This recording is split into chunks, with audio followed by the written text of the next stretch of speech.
Okay, we're recording now. So, Cliff, thank you for coming to the channel. And I've had lots of requests that watch my show. Oh, please get Clif High on the channel. He's a wealth of knowledge. So here we are. We've been going back and forth on emails, trying to get a schedule pinned down. But thank you very much for coming onto the channel and talking to me. And if you can maybe introduce yourself to the ones that don't know you, and maybe it's some personal aspects that you might want to share. Basically, I'm just an old retired guy, but I've been doing software engineering, programming, and technology all the way back to the burgeoning of the telephony industry in the USA, which was admittedly we could describe it as being the jump-off point for true technology here, right? Because it was our telephony industry that was locking us into the old dial-ups and so on. And then we went digital, and I was right there when all that happened. I was part of the team that came up with SS7, which is the signal shifting layer within the telephony network that allows a thing called the billing and rating channel. And without that, we couldn't run this telephone call, you couldn't run the internet or anything, because basically it creates two channels for every telephone call, one of which keeps track of information about the other one, which has the telephone call itself going through.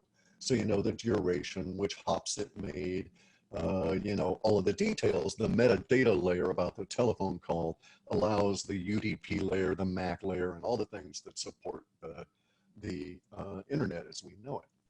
And so that all came about as a result of this stuff called SS7. And that was the first team I participated in that had patents in software and digital stuff. And so I've been doing this since the 80s and just have something of an accumulated knowledge on it. Along the way, I've run into cancer 3 times, and I've been able to apply analytical skills to dealing with the cancer. Now, 2 of them were rather obvious, one of which required a complete radical mastectomy, and the other I cured myself because I wasn't going to have any more of that surgery business.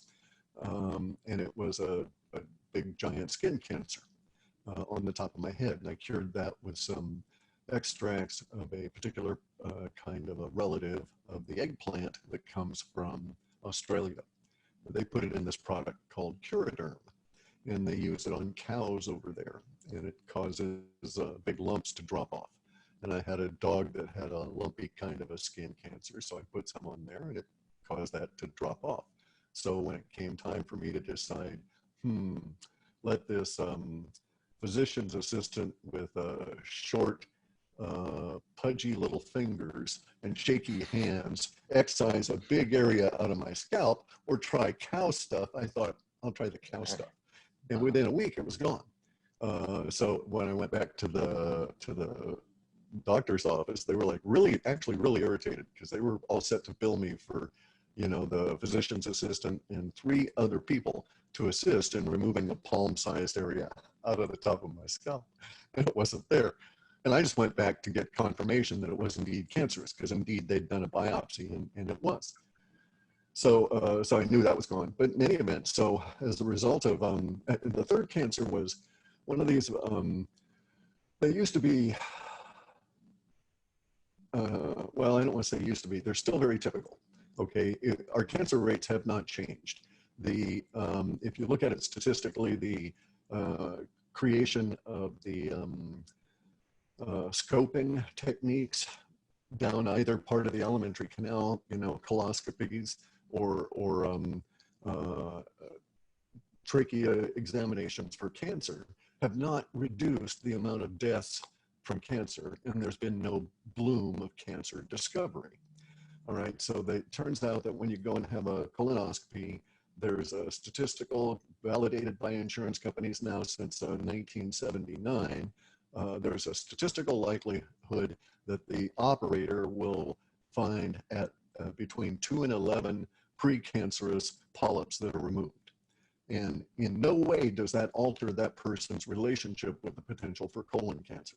If they're going to get debilitating colon cancer, they'll still have it. Even if they get colonoscopies every year, it'll still show up.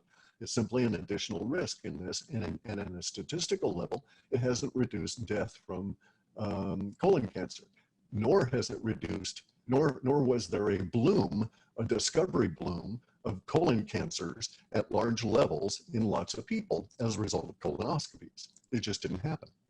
And so what we find when we get into that, because I had colon cancer, a very large colon cancer that was undiagnosed for over 30 years, but I can actually tell you that it started growing on me in 1983. And I know this, and so it was finally removed in 2018. And this is not atypical, it turns out. There's any number of people that are men, usually, that reach the age after 65, sometime after 65, and they will be discovered with large colon cancers, usually at the point of death. They're usually discovered by a blockage, a bleeding rupture that is uncontrollable, these kind of things. And it was basically that same sort of way for me. The cancers alter how you live because of trying to live with them, especially undiagnosed. And I spent hundreds of thousands of dollars of my own money, as well as potentially millions of dollars of insurance money, looking for whatever it was that was wrong with me over a course of 30 years. But in order to be able to continue to take care of myself, the rest of my family, which included my brother and my ailing mother and so on, I turned to the only source of relief that I could find, which was what we can describe as basically indigenous medicine, because it goes beyond the idea of simply herbs and that sort of thing, right? And so I became very adept at the various different forms: Ayurveda, traditional Chinese medicine, South American curandero, procedures, etc., philosophies, and all of that kind of a deal. And I was able to keep myself going. During the course of time of the cancer, I established a very successful business, got patents on my own, worked as an international consultant, flew all around the planet and solved problems for people, and yada, yada, yada kind of stuff, right? And but during the course of that, it was like I actually became under pressure and reluctantly pretty good at understanding the biology of humans and how we interact with substances from our environment.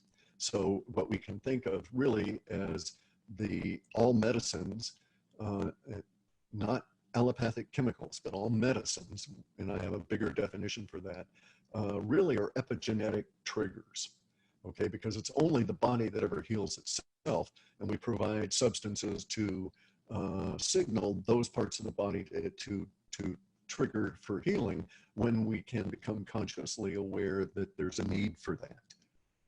Sort of makes sense, that definition? Yeah. No, people don't realize that it's not just genetics. It's a big part of this is the epigenetics. You can have the right code, right, in your genome, but the stuff's turned off that should be no on. One flips the switch, right. And so it's the methylization. For people that don't know, there's methylization that takes place on our DNA that allows for certain genes to be transcribed or not transcribed. So in certain cells, when they differentiate, they have to have these different switches on and off. That's what helps to differentiate these cells. When they come from a stem cell and then they start to differentiate, the epigenetics of that lineage slowly changes. And that's how you have, let's say, an embryonic stem cell turn into a cardiac cell eventually, as it spreads out. But people don't realize this. And then in cancer, unfortunately, a lot of crazy stuff happens. It's a chaotic system, really. And there's lots of divisions. There's lots of breakage points within the genome. Certain genes are turned on, certain genes are turned off. It affects your whole being.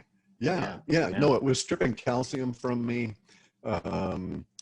stripped muscle mass at the end. It's very predictable as to how it goes along.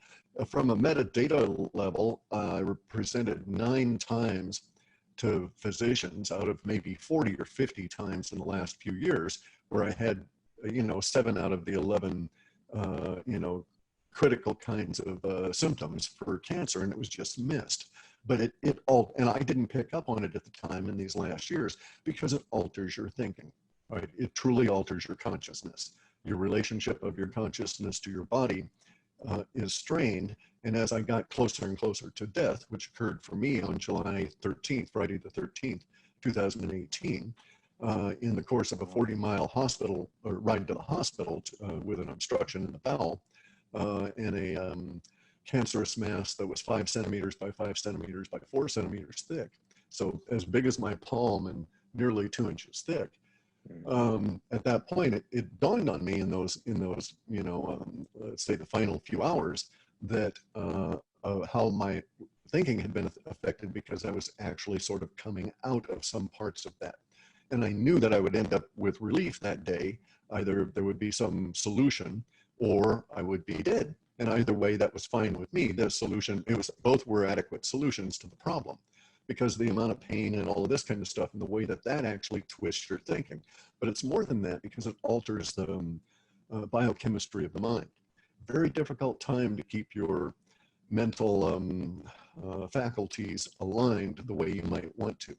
But during the process of this, one thing I noticed over the course of, say, the last 6 years of it was an increasing ability to become very sensitive to molecular changes, right? So I could, for instance, not knowing I had cancer, but knowing that my testosterone was falling, I could go and take, and I tried perhaps 30 or 40 different formula for herbal formula for boosting testosterone. Some of them I know to be anti-cancer because as soon as I would take them that night, I would go through agony, absolute agony, maybe even leading to bleeding from the, you know, through the bowels, right? And that would sort of clear up a little bit the next few days. And at that time in your thinking, you put it down to the substance itself, not what the substance is doing to something that has already previously invaded your body, right? And it was during this final period there that I came to an understanding that's now been reinforced with all of this virus business. Because if we look at all of the 3.2 billion base pair DNA constructors in our body, there's only like 1.5% that are actually coding proteins, right? And so that, but 99.99999% of all of allopathic medicine focuses on those 1.5% of coding DNA, and they ignore the rest of it. Most of, or not most of, but numerically a large percentage of which is actually viri. And so my thinking about this whole thing ever since back in December has been systematically stepwise refinement led to the conclusion that the way to approach health that way is to not only try and boost that 1.5% of the whole mass that is encoding my DNA, but to also provide my body stuff that will able to trigger epigenetic responses, not only in my body, but within the other critters that are in the body. Because they're as susceptible to epigenetic triggers as my own DNA, RNA complex. Just one is a personal thing, and another that's on my side, and the other is just a quick question about what you've read. My brother passed away from heart disease back in 2010 on July 13th. Oh, yeah. Yeah.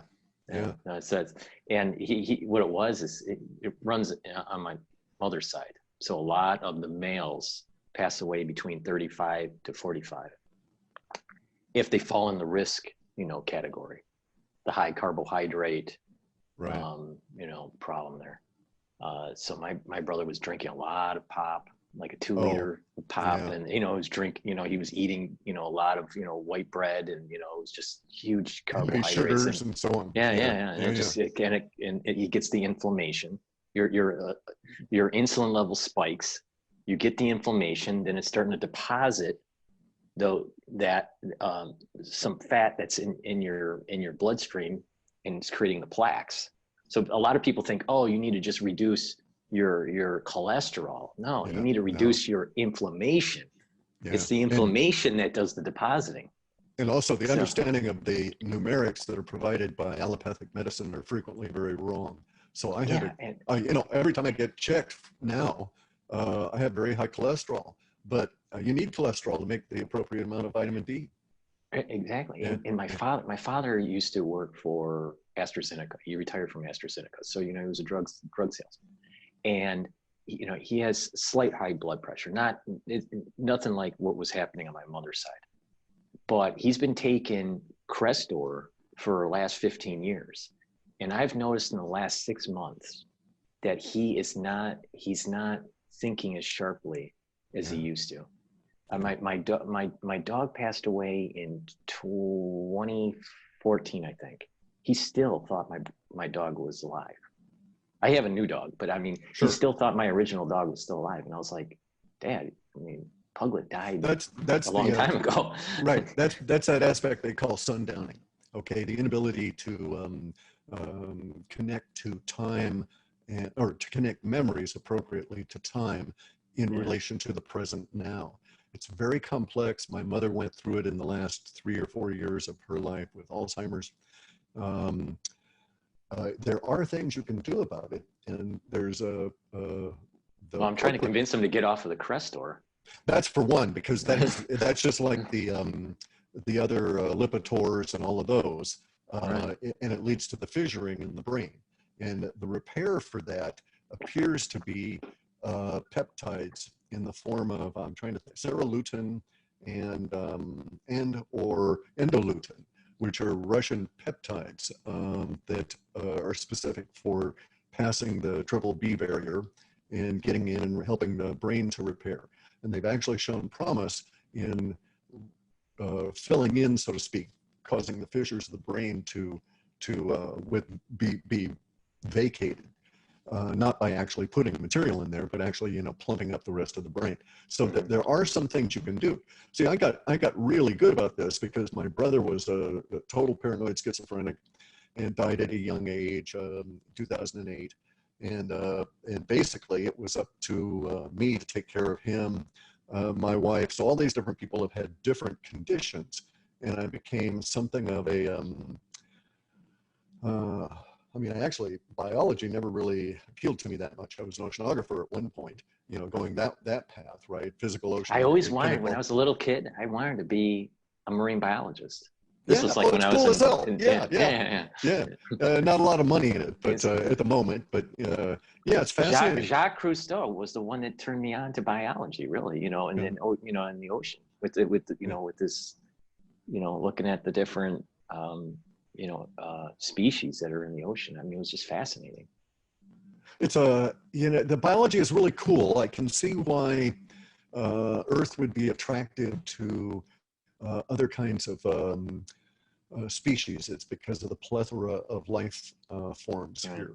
But it's interesting about the Crestor and the allopathic approach to things, because we may be looking at the intrusion of social patterns at a very significant level in what we would think of as the individual disease process, as well as the progresses of diseases through our social order.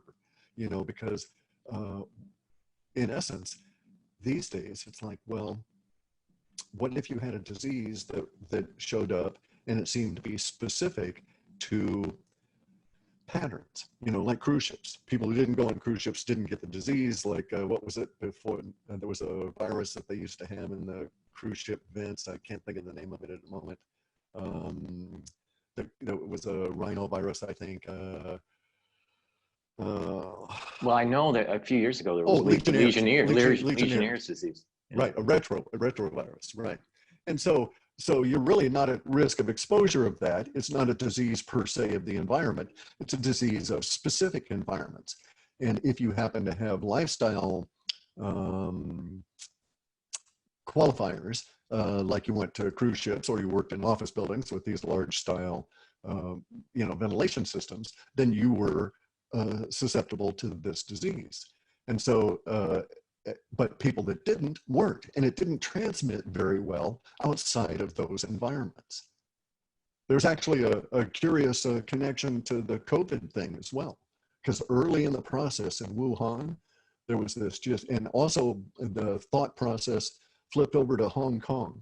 There was this big deal about whether or not the pipes in the building were the cause of the spread of the disease. And people went to some great lengths in Wuhan to stuff up and barrier the pipes between their apartment and the ones above and below.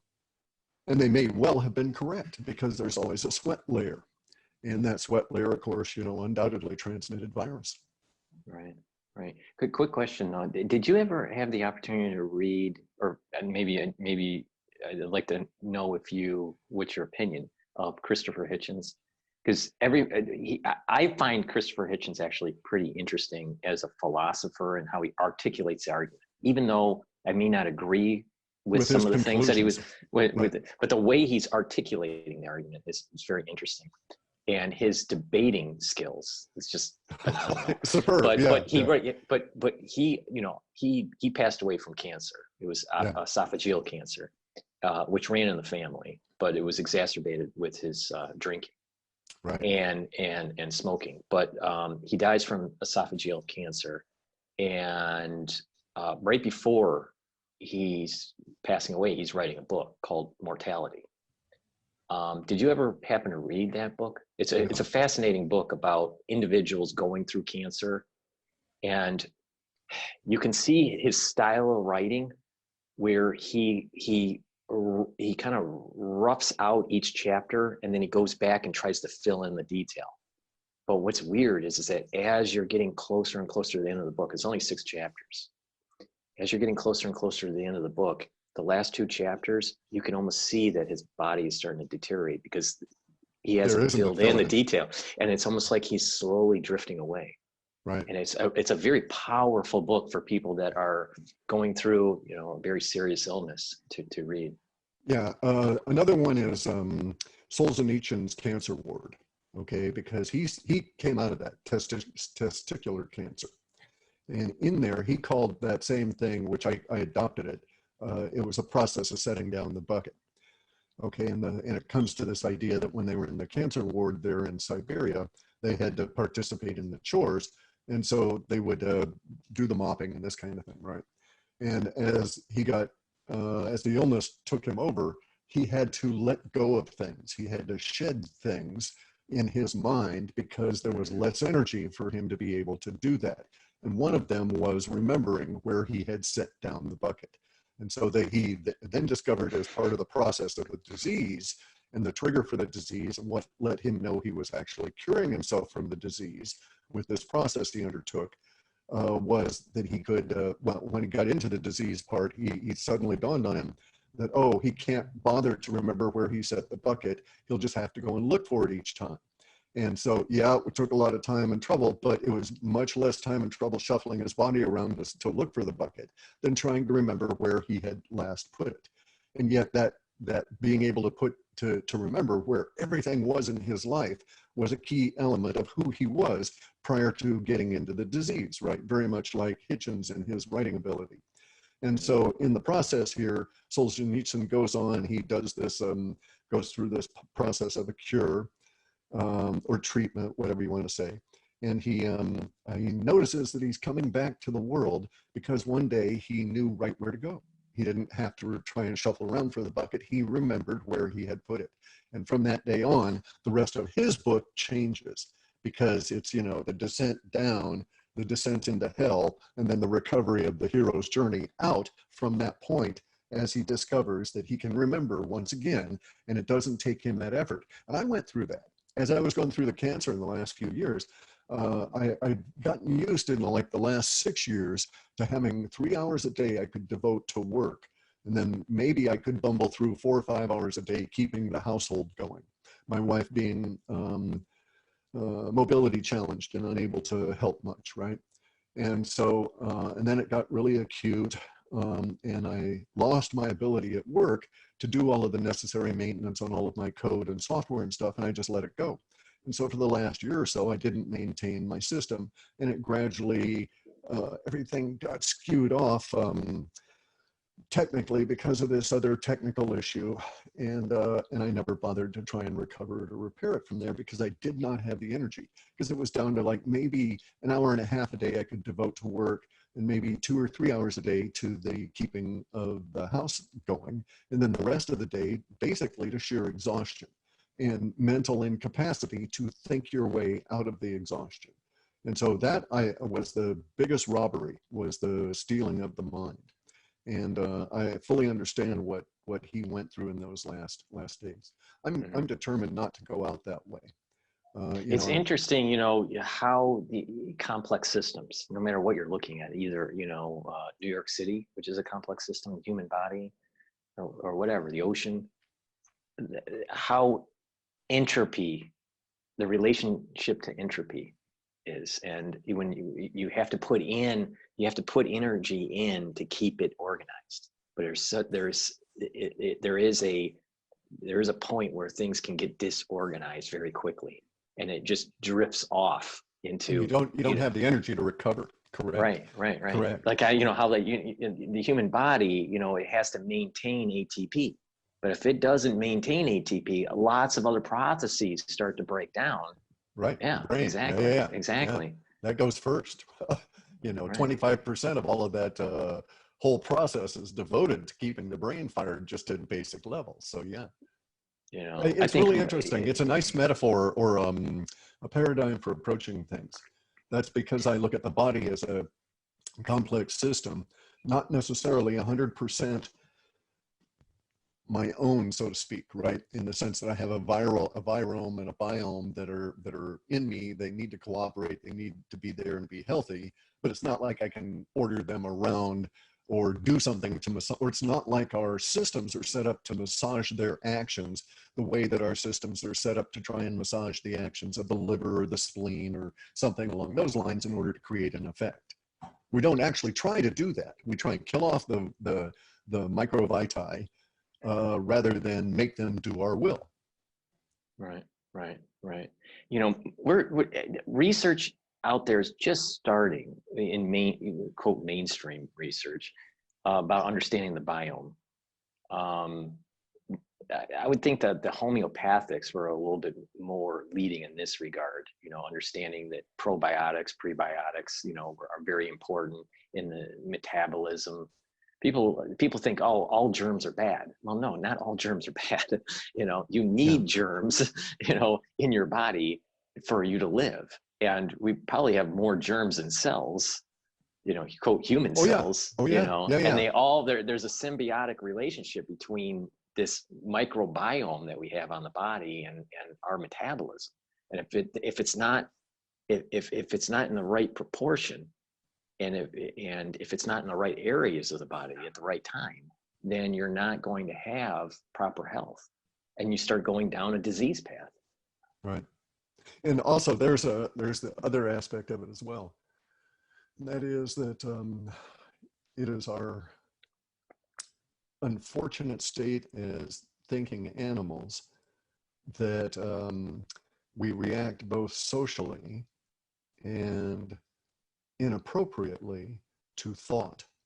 So you have a guy with a big dominant personality swearing and swearing, jumping up and down and saying that it's not a virus, it's not a virus, it's an exosome, it's an exosome. And you will get a certain amount of following for that.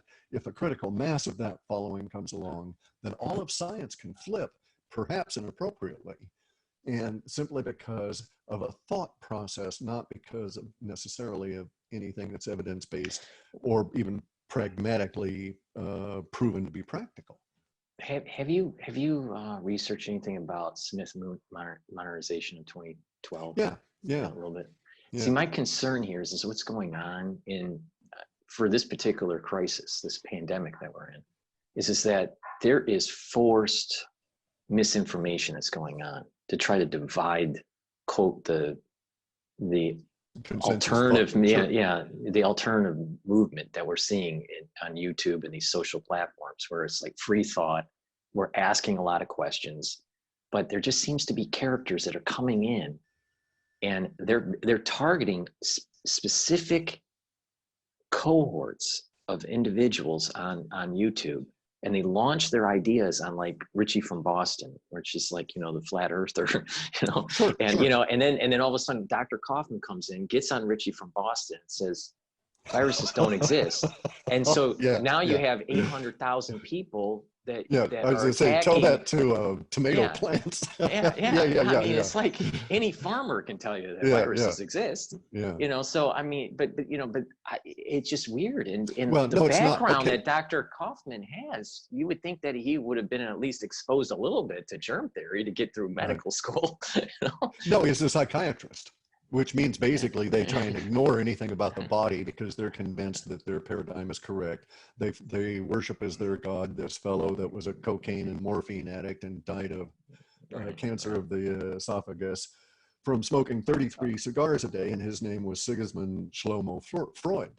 right. And you know, and it was all promoted by the Tavistock Institute. So I don't have any respect for psychiatrists, and the fact that he's a psychiatrist tells me that I actually have more authority as a surviving cancer patient in speaking about any aspect of the body and health than he ever will have, unless he has some other claim to authority other than his education as a See, psychiatrist. I've always viewed from since I was maybe in my 20s.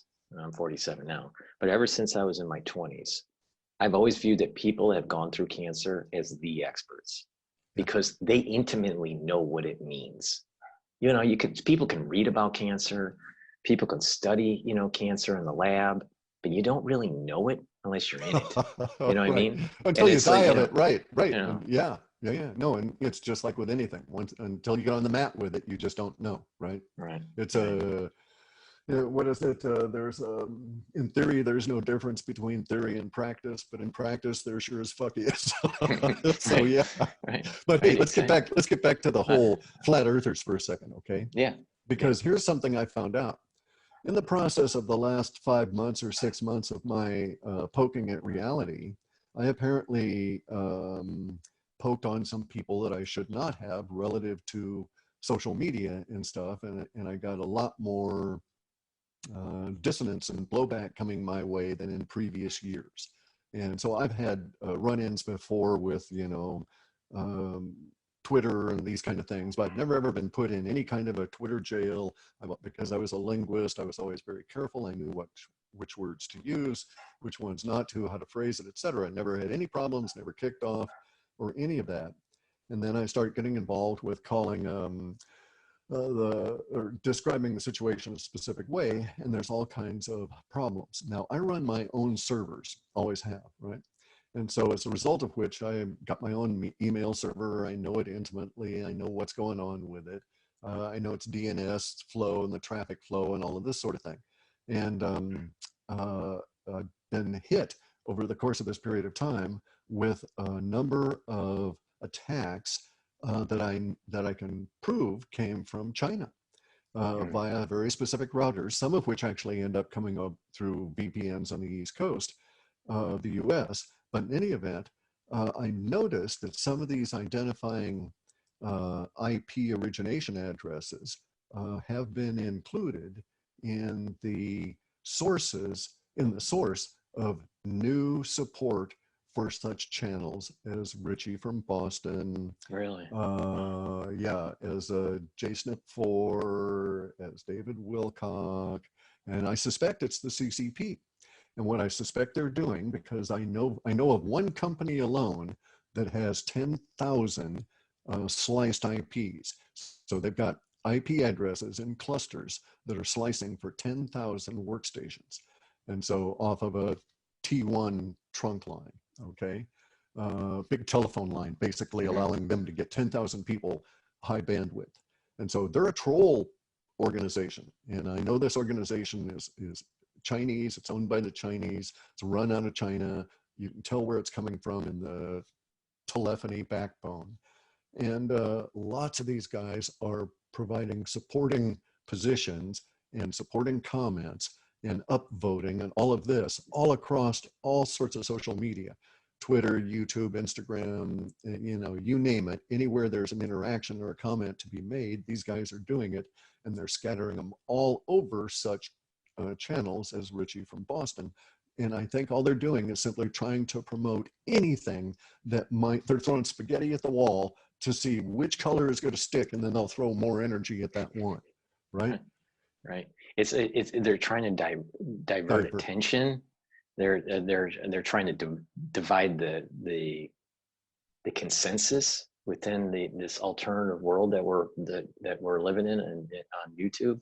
So I agree with you. There's something wacky with what's going on with Richie from Boston and some of these other channels, and they always launch their crazy theories on, you know, on these things. They don't start small. They always, like, all of a sudden that's why I'm wondering if it's a CIA operation. No, the CIA and Kaufman. Yeah, Kaufman, I understand, but the CIA's playbook may be involved without them necessarily being there. You know, everybody's watching the CIA. Point. You know, even I replicate what they do. Right. That's a good point. Yeah, and they just find the useful idiot, and, you know, they like what he's saying. They don't have to create any of this. They only have to promote. And it's so easy to promote now because Google and these other pay systems support it.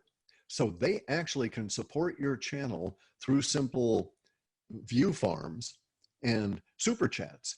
And you just keep going because you're incentivized to continue in the same subject matter. As soon as you start getting off on the subject matter, the super chats go down, the views go down, so you go back to it. And it's a real simple process to train the human mind there to do what you want it to do. And that's exactly what's going on with these things.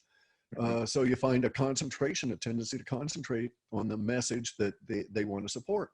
And you know, if they did an audit, how much of the money coming through advertising, how much of the money coming through super chats is coming out of China? Interesting. Now, as we kind of pivot towards the coronavirus or the Wuhan virus or the CCP virus or the Fort Detrick / you know, Wuhan virus, whatever, what's your kind of like unified field theory of what's going on? You know, as we're getting more and more knowledge, you know, what do you think is happening here? I don't try and answer why questions just yet. All right. So I do retroductive analysis.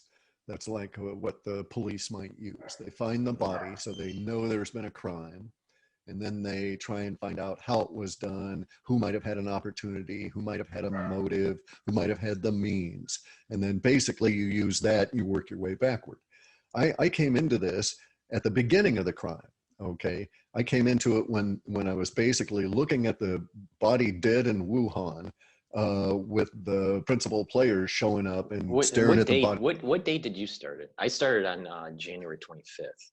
Oh no, I first started getting involved with this probably November 17th really or early 18th.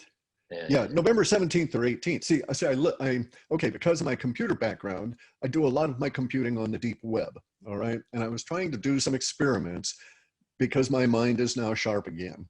I was trying to do some experiments with my old technology and do deep web scraping and then analysis of what I was reading, in order to get around the censorship issue, because censorship bogged down my process for predictive linguistics. And I was just noodling around. I'm retired. I don't need the money or anything. But there was just something in me that said, well, let's go and play with it. It was really raining and terrible here for the winter. And so on like the 16th or 17th of November, I was messing around. And one of the things I decided to do was to try and play around on the Chinese deep web, because that's where, okay, so lots and lots of the Chinese computer literate people everybody's aware that they're monitored on the internet in China, that everything they say is captured and so on.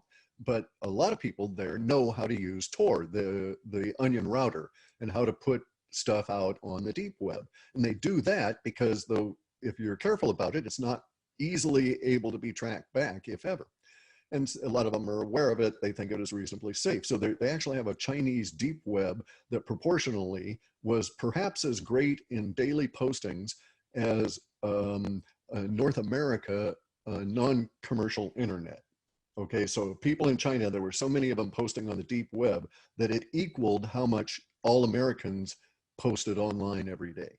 And this Wow. was, yeah, just massive. Most of it is, it's not indexed. You can't get at it. It's a tricky situation. There's all kinds of perils to get into it.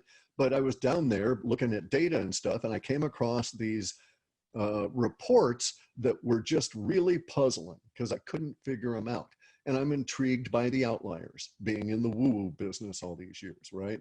And so the first reports I came across uh, basically were about this individual, or were from an individual who was complaining, and it wasn't a complaint because there was no way to address it at that stage. It was a venting of grief and rage by a man whose wife had just died.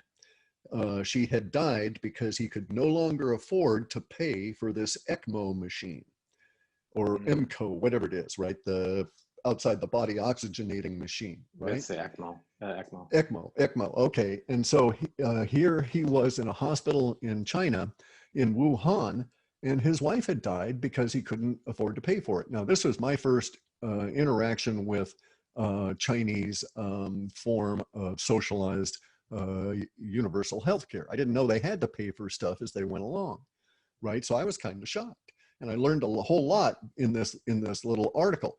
You have to understand, or in this posting, they're not articles. You have to understand that I don't read Chinese natively. My ability with Chinese is somewhat limited. I do understand many Chinese characters in ancient Chinese, but not simplified or modern. And it's dangerous when you're on the deep web because you're going through VPNs, and you don't ever want to leave your MAC or UDP address out there available, because then you can be tracked back.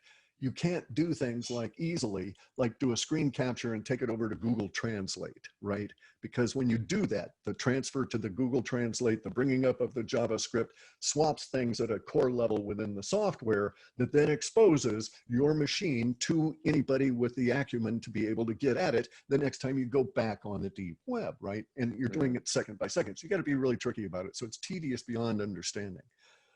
And so, but in any event, so I was able to translate this guy's he wrote in simplified machine, what I call machine Chinese, and was saying about all this stuff about his wife.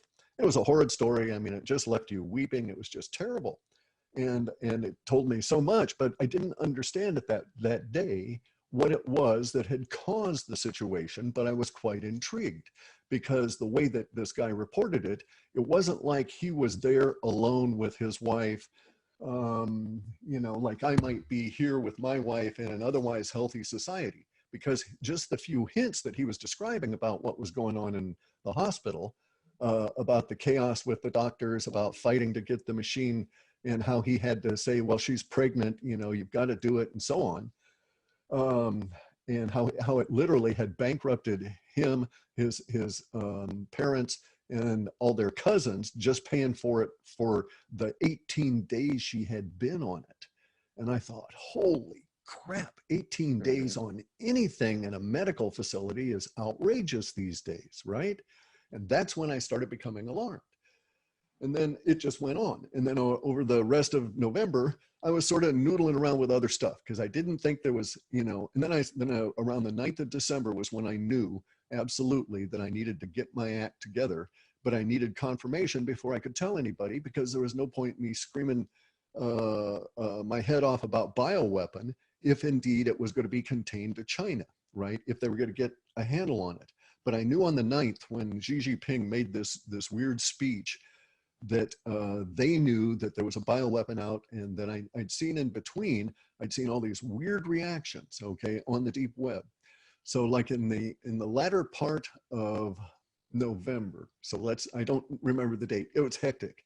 Okay, once I really started getting into it and delving into it, I was, I still have to do all my chores and stuff around here, but I was spending maybe 8 or 10 hours a day on the deep web with this tedious process, looking and translating this stuff, right? And, but I came across these photos, and it was the weirdest thing I'd ever seen. I was used to the Chinese Communist Party and their posturing, And so I recognized what I was looking at, but the wording in it and stuff was telling me things. So I would see these photographs of all these workers, all these Chinese workers waving happy flags, right, given to them by the government. And they're standing out in front of semi trucks, and the semi trucks are loaded with all these cases. And some of them are the IBCs, the International Bulk Carriers, but most of them were standard size boxed pharmaceutical containers. And so I was looking at these photographs of these semi trailers, and these things are all wrapped up with, you know, they're going to haul them some long distance, so they're protected with the plastic. And then there's banners in front of them. And the banners, when I would finally get around to translating them, would say something like, workers of production facility and some number in some place in China are proud to have accomplished 1,083 cases of L-ascorbate being sent to the great people's battle against, and then some word I couldn't translate, that did not translate, which later on translated to coronavirus. Wow. So they knew then. Yeah. And I was seeing photographs. These photographs were being put up there by people that were in attendance at the time, taking photographs of all of the workers because they worked in these L-ascorbate factories. And it wasn't just one factory. There were lots of these photos. And so I thought, what the hell is going on? And these were specifically getting these packages ready for fighting this whatever. And I thought, holy crud, you know, what is it going to be? At first I thought it was civil war. You know, is there some kind of unannounced civil war going on in China? What's happening here? And so, you know, as I say, it got me concerned over the course of December. And then I started telling people in December. I started making my own plans in December. I got my in-laws freaked out in December, you know, jumping up and down saying, you better get your act together. There's some serious shit here. I had run into a situation in late December. It finally dawned on me. I've got a contact in Wuhan. I went back to my original contact method for him, which was deep web in these sort of, you can call them a drop box, and it's sort of an envelope box where you put in a message, and if they respond to it, it's always kept on that same server, encrypted and so on, doesn't transmit. And so I put in a message, and I would check back every couple of days. I finally got a message back from him, maybe the 10th or 11th of January. I'd have to go back and look at my notes. And that was when I had the second key. So when I saw all of the photos of the trucks with the semi trucks, the trailer trucks with the L-ascorbate crates on them, I also, in maybe, let's say 5 days, 6 days, something like that, started seeing military or postings of documents being issued by the Chinese People's Liberation Army that were requisition forms and purchase orders for vast quantities of vitamin C and some vitamin D and a few other substances. And so these were also put up by whistleblowers saying basically to their own people, what the hell's going on? Why is the Army suddenly buying out our entire factory's production of L-ascorbate for the next 5 years, right? And they want us to produce, and we've got to get it on trucks and so on and so on. And so everybody's starting to freak out in China that wasn't in Wuhan, wasn't in Hubei. They were all over the place, and they were getting involved in the end of November. And then stuff happens. We get to the end of December, and on Christmas Day, I see this, that evening, I see a video with an accompanying still photograph. And it's from a guy who's standing in maybe the second, third, or fourth floor. He's taking the video on a camera, on a smartphone. He's taking it obliquely down a street. So he's looking out this way in a cornered kind of a view from his apartment. And you're seeing, because of his height, you're seeing, you're able to see a fence, you're able to see a crane, you're able to see these people welding the fence gate shut. You can see part of the sign there that identifies it as an PLA Navy base, and you can see the crane is lifting up these semi trucks with the L-ascorbate on them, as well as other supplies, and setting them on the base, and people in funny looking gear that I now recognize as PPE gear are running out and grabbing all of this stuff and taking it over and hosing the crap out of it.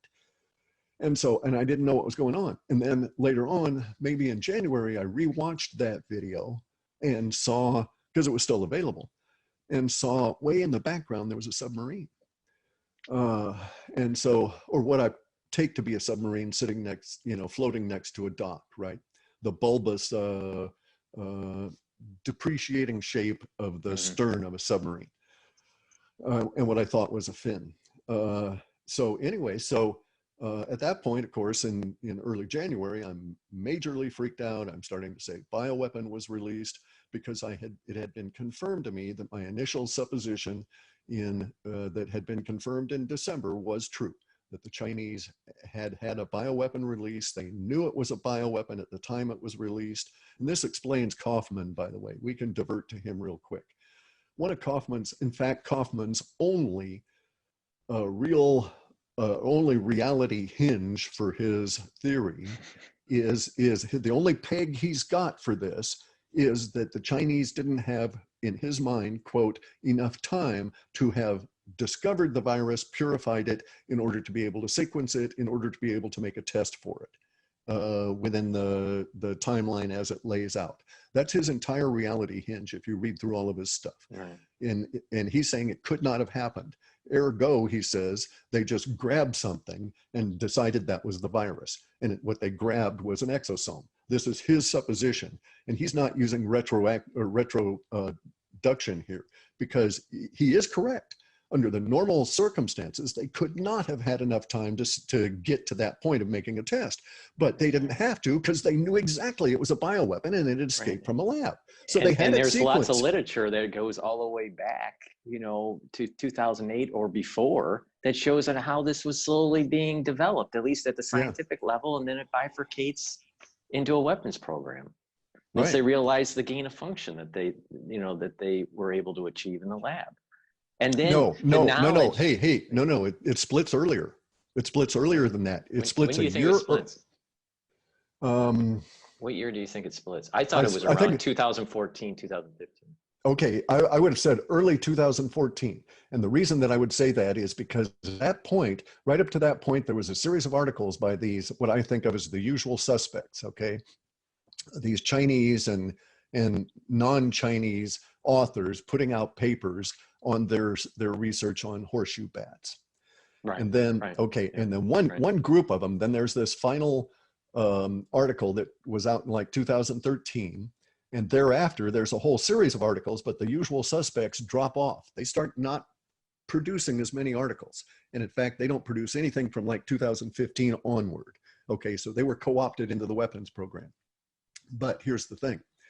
They had someone continue some aspects of that research, and then they just let it peter out. It was designed to cover that they went underground with it. Okay, they had that planned. Okay, now what they discovered was, these guys discovered that there's this structure, this GULO structure, that is a precursor. I can't remember the whole scientific name of it, okay? Because I got so deep in it, it's just all blurred in with all the other virology stuff. But they discovered it in the horseshoe bats all right, so there's two mentions in one of the articles in dealing with what might be a throwback species, subspecies of the bat. Because there's this old version of the horseshoe bat that used to make 3.5 million years ago, used to make vitamin C. All right. And they, like all fur-bearing mammals, it made vitamin C in the follicular mass at the base of the clear hairs. And so, but it lost that when it went into caves. Now, there was an article that suggested that a recent discovery of what they thought might be a retro or throwback to that species, because they thought they'd found a bat that made vitamin C. And that was their explanation for it. And so I thought, aha. And then they said, well, then there was one more article, this final article, which they said, well, we did find a bat. We sort of think it makes vitamin C, but not through the follicular mass, but rather through this structure called the GULO. And it's this glutathione, basically a molecular precursor method for assembling a vitamin C molecule. And then they stopped talking about it. Then they didn't talk about it at all. But they talk about other aspects for another couple of 4 or 5 articles about this throwback species. And so I started looking at it, and then I started analyzing it, and I said, well, wait a second, I can't find any more articles by these guys that had written this original one. What happened to them? And so I started looking at what they weren't saying in all of the previous ones. And I made some retroduction conclusions that they found a subspecies of bats that makes vitamin C. It makes it in burst, which is very important later on, with very low light. It makes incredible amounts of vitamin C in bursts at very low light. And the burst mechanism is just incredibly deep into this whole paradigm of how this virus works.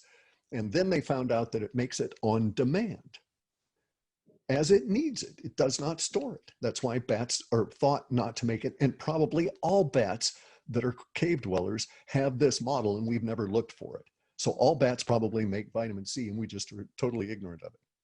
Again, our thought process, screening us from what we think is true, or what is evidentially true, but just because we think something else is true. But it was just, this discovery of theirs was so powerful, it took them down this road, because it meant that what I was seeing in those trucks was that they had discovered that their bioweapon had a particular key that would protect people, because you don't want bioweapons to affect your own troops. The whole idea of a bioweapon is to be able to give it to the other guy and let the other guy die and perish or almost die, and then you revive the ones you want and don't revive the ones you don't want. I went to I went through the war college with my father in the 60s, doing a lot of his math, because he wasn't particularly well suited to math. And so I got to read all of the books and stuff. It was boring in Leavenworth anyway. And so I read the entire ABC at the time. It was the atomic, it wasn't nuclear, but it was the atomic, biological, and chemical curriculum for the USA War College. And the stuff about the biologicals was very interesting, and especially now that we're living it. And I understand that what's going on here. So as soon in December, as I saw the vitamin C being loaded in, and then certainly by December 25th, when I saw them welding in the submarine guys with vitamin C, I knew that they thought that was their last desperate hope for those people. And so that told me that there must be some level of that was a key to this particular virus. And then over the course of time, following all the progression of what the doctor reports were on the deep web from Wuhan, because they started piling in there, especially after Lee disappeared. And then ultimately he died. Dies, right? Yeah, but they really piled in there. And so it became obvious to me, based on what I was reading, that we were looking at 50 milligrams per kilogram of body weight as being the key that the Chinese thought was effective in keeping the wait, let me get that straight. Wait, let me get that straight. 50 milligrams per kilogram? Per kilogram of body weight daily was the key. Wow. that they thought was absorbed, was the key that they thought was required. Now, there were other numbers in there, okay? And I'll explain in a second why all this is pertinent. So that comes out to 22 milligrams, or 22 milligrams per pound, right? And anyway, though, but to treat it in Wuhan, the minimum effective dose was 100 per kilogram, okay, injectable every 6 hours. And it sometimes on obese patients, it was required that they go up to 200 every 6 hours, 200 milligrams per kilogram every 6 hours. But they had recovery at that rate, usually recovery in 10 days. So they had other people that were on all kinds of systems and stuff through all of December, all of January, and were not doing well at all, even into February. And then they would start the process of giving them massive amounts of vitamin C along with whatever else they were doing, and they would recover within that 10-day period of time. Now, I've shepherded a number of people through this, and the vitamin C and the vitamin D is really critical, and it'll cut the severity state way down from weeks to mere days. And I think it also reduces the potential for damage. And I think I understand why it reduces that potential for damage. But there's some other numbers that came out about this. There were 2 doctors in Wuhan, probably neither one of which are alive at the moment, but they were discussing the idea that it was a combination of having a minimum, what they were thinking of was like caveman levels of vitamin D. Okay, so as an not inflammation, but an anti-infection signaling molecule, because the vitamin D is present in every molecule. It's active in the sinuses and so on, active at the back of the throat. And they were thinking that the one thing that really defined all of their patients in China that they had to deal with was that they were being brought in with exceptionally low vitamin C and vitamin D levels. And these were the two guys that were, one of the guys had done autopsies, and he had See, done, what I thought the mechanism in these vitamin C's and vitamin D's and K2s, I mean, there's many different pathways as this thing could work with. But my understanding with D3 for being sick was that it was allowing for calcium to maintain in the bloodstream for downstream processes to help the immune system. that would make sense because they were also supplementing with magnesium in order to maintain a balance. Okay. And zinc. See, like and I've zinc, heard that every well. time you're sick, you take zinc, you take Yeah. D3, you take Yeah. magnesium, you take lots of vitamin C, you drink lots of water, take garlic. I don't know about that. Okay, see, there's the thing about garlic. You got to be careful with the allicin compounds. Yeah, it's antiviral, but not particularly so. It's more surface antiviral. It doesn't penetrate. This was why chaga turned out to be really key. All right. Chaga is a polyform mushroom, extracts all of these triterpenes and other chemicals that are directly antiviral from the birch tree. But they are also massively loaded with zinc, magnesium, vitamin B, vitamin D, and vitamin C. And they provide vitamin C and vitamin D in quantity as long as they're held in the mouth. And I know from local natives here that use it that way as sort of a chew for anti-cancer properties, where they'll put a chunk in their mouth and work it all day. And then it might take a week for that chunk to be softened enough that they can crush it, and then they'll chew it and swallow it, right? And they've actually, you're still getting vitamin C out of it in the very end. So it takes forever to get all these nutrients out of the beta glucans. But in any event, so my guy in Wuhan, all right, so the guy I knew in Wuhan, I had known since 2010. I knew I was seriously ill in 2008 when my brother died, and I was trying to figure out what it was because I was getting no help from any of the doctors. And so I started turning to herbalism in a serious way, and I set about exploring all kinds of chemicals or compounds that were available for the symptomology that was presenting itself at the time. And at one point I got interested in desert dwelling plants, and this one particular plant called cistanche. And I had there's two forms of it. There's the rare form, the specimen form, that's protected. You can't harvest and sell those and get them, export them, right? And then there's a cultivated form. And like all of the cultivated forms, just like cultivated mushrooms for medicinal purposes, they're different, not necessarily weaker, but they present a different complex of compounds. And I wanted to experiment with the original desert non-cultivated variety. And so that's why I found this guy in Wuhan on the deep web. And it turned out I needn't have found him that way because he was a licensed specimen plant collector by the CCP, and he was allowed to sell 12 cistanche plants down to their basal, what we would think of as their roots. They don't really have a root structure. They're a parasitical plant, but he was allowed to sell 12 of them a year outside the country. And so I just bought one. And so I'd known him since 2010, but I got hold of him originally on the deep web because I thought I was doing something that was basically illegal, right?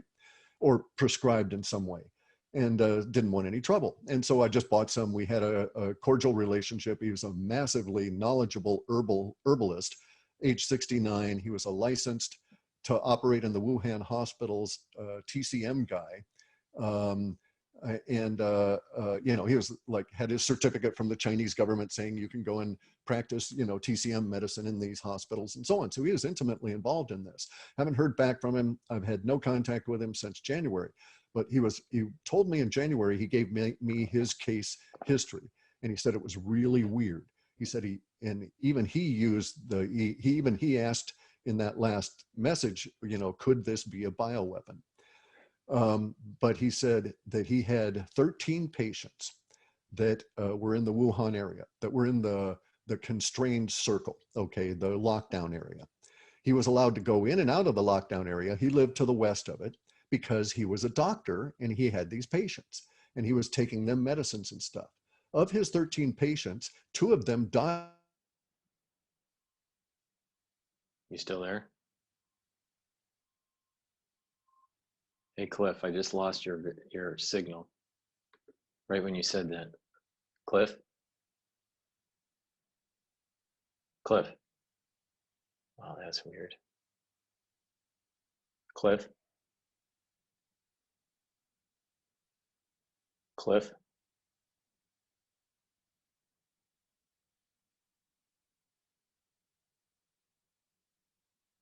Cliff?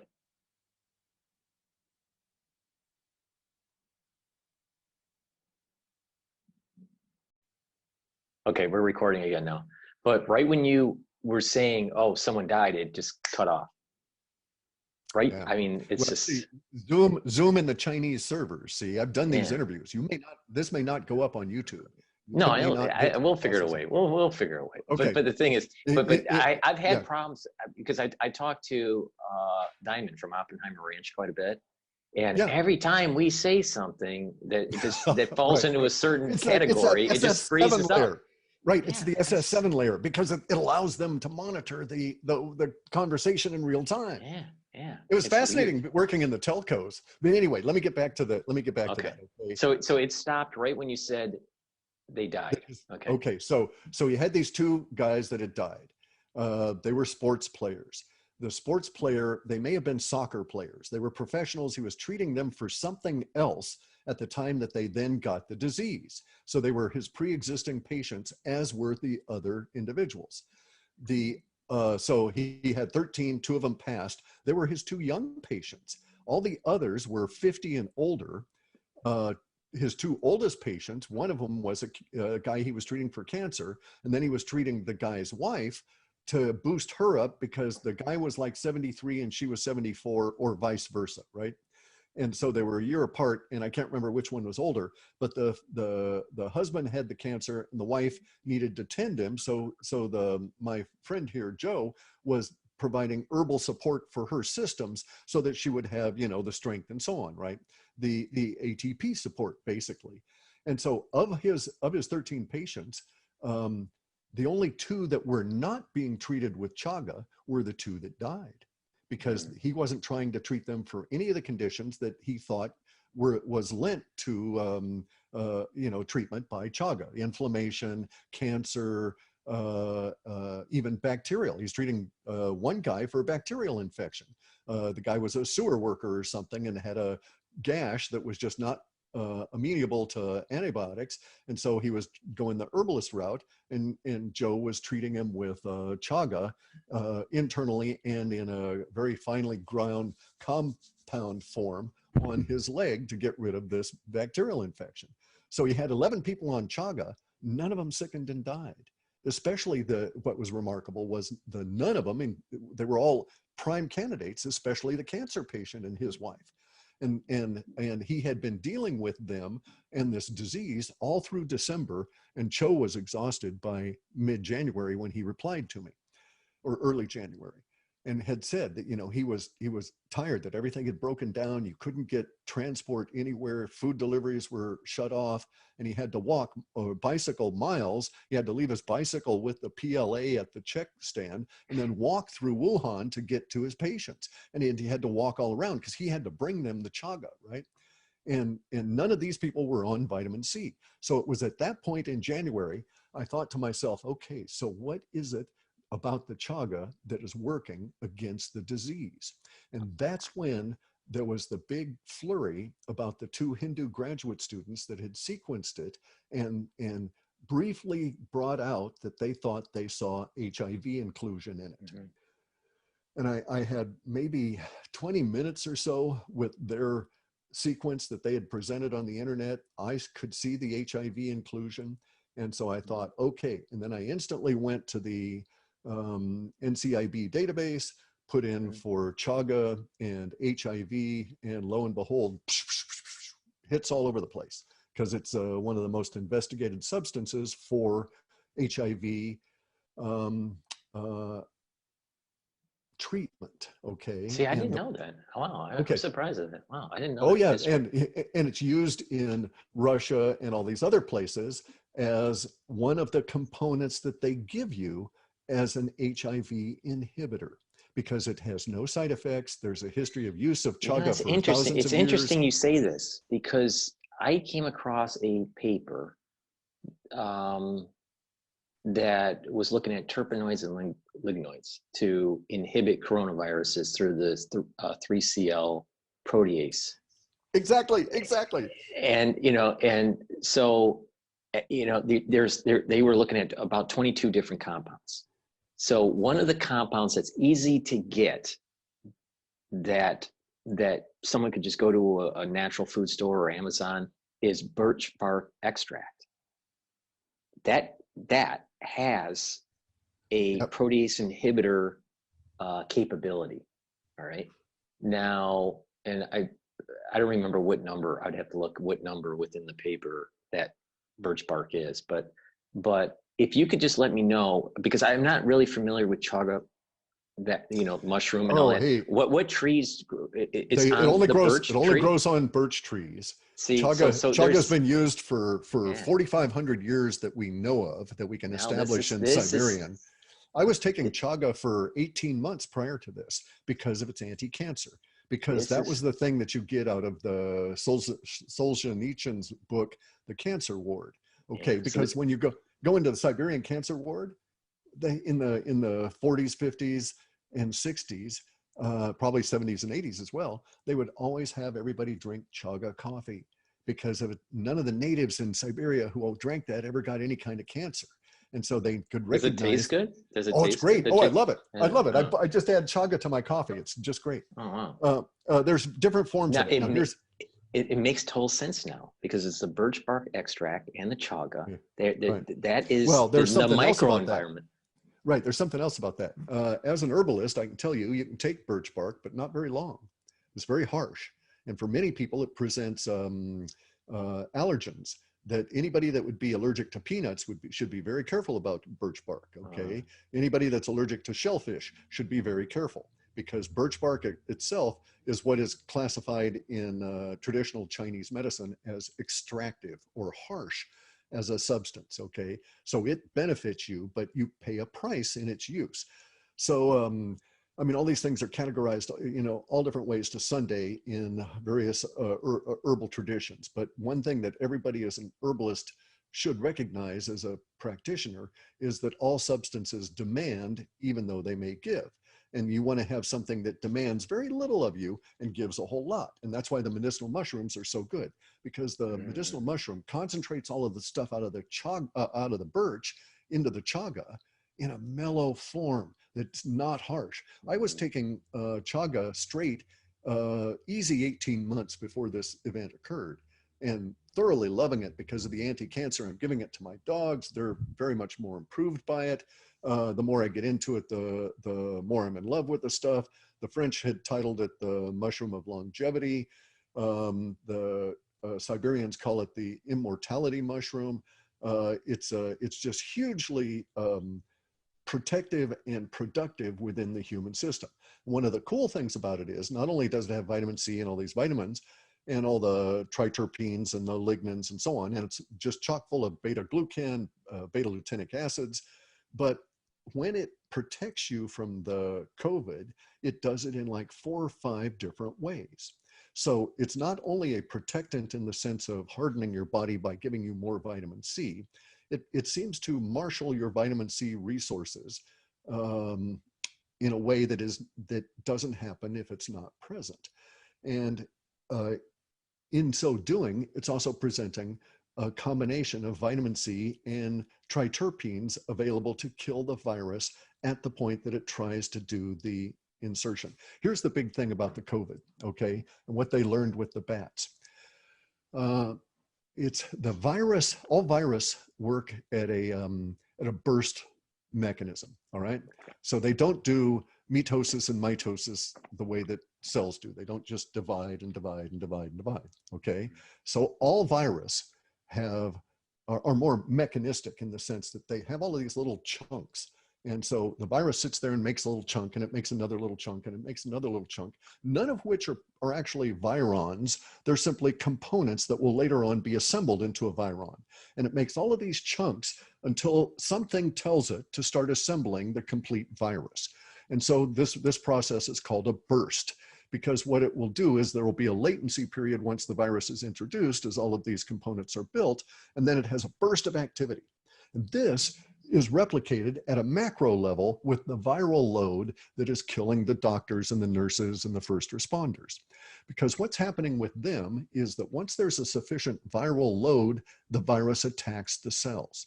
This is just what they discovered in Wuhan. The guy that was doing the autopsies noticed something very remarkable, that there was prior to the onset of multiple organ failure, it would be possible if the guy died from, say, a stroke. Okay, so he's got COVID. He's had COVID. They're getting him in there, but before they could ventilate him or anything, he passes away of a stroke. So there isn't multiple organ failure yet. A single point of something killed him, and they're able to determine that. Even those individuals would have localized scurvy in the throat. Why do they have localized scurvy in the throat? Well, because all the vitamin C had been drained out of those tissues. What did the Chinese discover about this virus? That the virus had been trained by the bat to continually sample for vitamin C levels, which triggers the bat to produce more, which keeps the viral load under control, which means the virus doesn't overwhelm the bat. So it has a particular interaction and strategy. I actually have been trying to get hold of Eric Weinstein, the evolutionary biologist professor, brother to Eric Weinstein. Brett Weinstein is the biologist. Eric is the mathematician quant. Okay, and I wanted to talk to Brett about this whole thing. Are they related to Robert Weinstein? That's the cancer researcher at Whitehall? I wouldn't know. Okay. Perhaps. I mean, they're brainy bastards, so it wouldn't surprise me, right? But I wanted to talk to Brett because he has experience with these bats, and he understands some of the things. And one of the things I discovered was that the Chinese got up to the point where they were talking about this GULO on-demand vitamin C production stuff, and then there were a couple there were articles that I was reading that made no sense to me at the time. On the deep web and from China. And by the way, the Chinese chopped off the deep web access on 11 o'clock a.m. March 1, my time, Pacific Coast. Really? Prior to that, they shut it off totally. All access to Chinese internet now goes through these mainframes and is 100% controlled no matter what you're trying to hit. The only way I can get anything in or out is to go through places, is to route it various different ways and pop up close, Vietnam or Korea, that kind of stuff, and try and get in through there. But it's very difficult now. But prior to that, I was reading articles about the vitamin C infusions working, about people that had vitamin C, about Chinese people as a whole, socially or culturally, are not supplementers. All right, there's very few cohorts within the Chinese culture that are naturally deliberately supplement. So they don't go out and take vitamin C. They may encounter the introduction of excess vitamin C into their system through an herbalist that gives them plants that contain it, trying to treat some other condition, but they're not, as a rule, going to take vitamin C to prevent that condition. And when they did, it was always for, rhinovirus kind of things, brief, emergency kind of things. And so not really consistent and so on. So they were primed for this, and they lived in a hugely polluted environment that destroyed their ability to manufacture and retain vitamin D. And vitamin D has such a low half-life in the system, that turned out to be one of the key criteria as well that the doctors discovered. But anyway, the localized scurvy in the throat, the guy kept saying that he kept seeing the scurvy in the throat, but initially when he saw it with multiple organ failure, he saw scurvy throughout the entire body. And it wasn't that the whole body had scurvy, it was that your liver would show signs of scurvy, or parts of the intestinal mucus lining would show a scurvy condition, and some parts of the skin. And you note now that we've got these people showing bumps, okay? Skin bumps as part of especially children. Have you heard that? I haven't heard the bumps. I've heard of the discoloration of the skin. Okay, it's the same thing. Okay, the discoloration in the skin, little tiny areas, not the whole body discoloration that struck those guys, but right. Usually This on is the usually feet, like the toes, the fingers, Correct, the very correct. first part of the fingers. Yeah. Okay, and so here's what's going on. If we examine those individuals, I suspect that a lot of them will be pre-metabolic syndrome children. Okay, children that have restricted blood flow into the extremities anyway, due to not having a particularly good diet, not having been able to maintain good vitamin kind of stuff. Because the Chinese were talking about this as well, and that was a pre, or not pre, but an ancillary, not often seen scurvy condition. So if you go back and you look at scurvy, because there's this debate. The question is it like the scurvy model that you're talking about, or is it that it's the virus is attacking the peripheral nervous system? And people don't realize, but our peripheral nervous system will go all the way up to the surface of our skin. That's how we feel, right? And that it's attacking some of those nerve endings. But this is an interesting thing. I think you're correct that it's probably more of the scurvy. I don't know that they would be mutually. I don't know that they'd be mutually exclusive. Well, that's a good point. Because it could be using the sampling of vitamin C stuff. This also explains, by the way, why the gain of function that was imposed on this with relative to the blood cells is also so virulent. Right. And it also, I think, explains the type of what they call the ground glass opacity. If I'm correct about that, the ground glass opacity could be mostly retrieved. You could recover from that. And the way to do that would be, what are the name of those? See the worry that the ones, the allopathic ones, the MDs and the nurses out there, right. They're saying that there's so much fibrotic scarring because these air sacs, they're destroyed, literally destroyed. So I'm not so sure that these individuals, it depends on where you are in the clinical presentation, but I'm talking about the very severe case where they're like on death's bed. Guy, look, I'm not so sure. Okay, now I'm just saying that if you're not if you're through with the progression of the disease and you have the ground glass opacity damage to the lungs and otherwise you're walking around, I think that can be recovered. But we would have to say that this is the progress of the disease at that point, okay? Because you can probably get it again repeatedly. And that's why it's so terrible. This is a bioweapon. So there's not going to be immunity. And the stuff we know about it does suggest we can recover individuals, that they could rebuild their lung tissue. And I say that because I know of people that, they say, the allopaths say, oh, well, the cellular walls are intact, but the areolar sac has ruptured itself. Okay, but I know people, that myself included, that have had massive scars where you had just huge amounts of scar tissue for whatever reason, for being sliced with knives or something, right? And you can make do things to cause the body to undo all of that scarring and remove all that fibrosis. And so I've actually had reports of people that were taking chaga prophylactically that are telling me, oh, hey, this lump on my head is gone. And it's because chaga is an anti-tumor substance, right? It'll actually, and I know of one guy. I know you've said this in at least tangentially. There's something magical about C60. When I start taking C60, like within 2 weeks, I take it every day, but within 2 weeks, I started breathing better. I could like get a deeper breath in my lungs. And it was weird. I didn't understand the mechanism. I understand the idea that, it's a super antioxidant, it eliminates ROS and all that, but I felt Apoptosis too. personally, I felt personally better lung condition. Yeah, I live out here on the coast, and so I've got really good wind, air, lots of Hmm. negative ions and stuff. So I love going, just Hmm. really sucking it in. The C60, I think one of the real reasons that it provides that pop there as well as in the eyes is the apoptosis. Okay, it kills off all the senescent cells. And so your body gets rid of this waste material that is just carrying around that's It stimulates the adult stem cells, and then you start correct, massive. rebuilding. You're remodeling, but it takes a while to Yeah, remodel. That it could be the takes years. mechanism. Yeah, yeah. That could be the That's another mechanism mechanism. Yeah, to reverse this I've fibrosis. been talking to Ken Schwartz about that, right?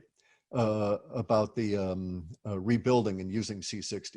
Because see, if I were gonna, here's the thing, guys. So many of these people are acting like idiots. I mean, we might as well just come on out and say it and offend them because they're never going to talk to me anyway. But look at the people, for instance, with the Princess Cruise Line. Here they've got an ideal situation.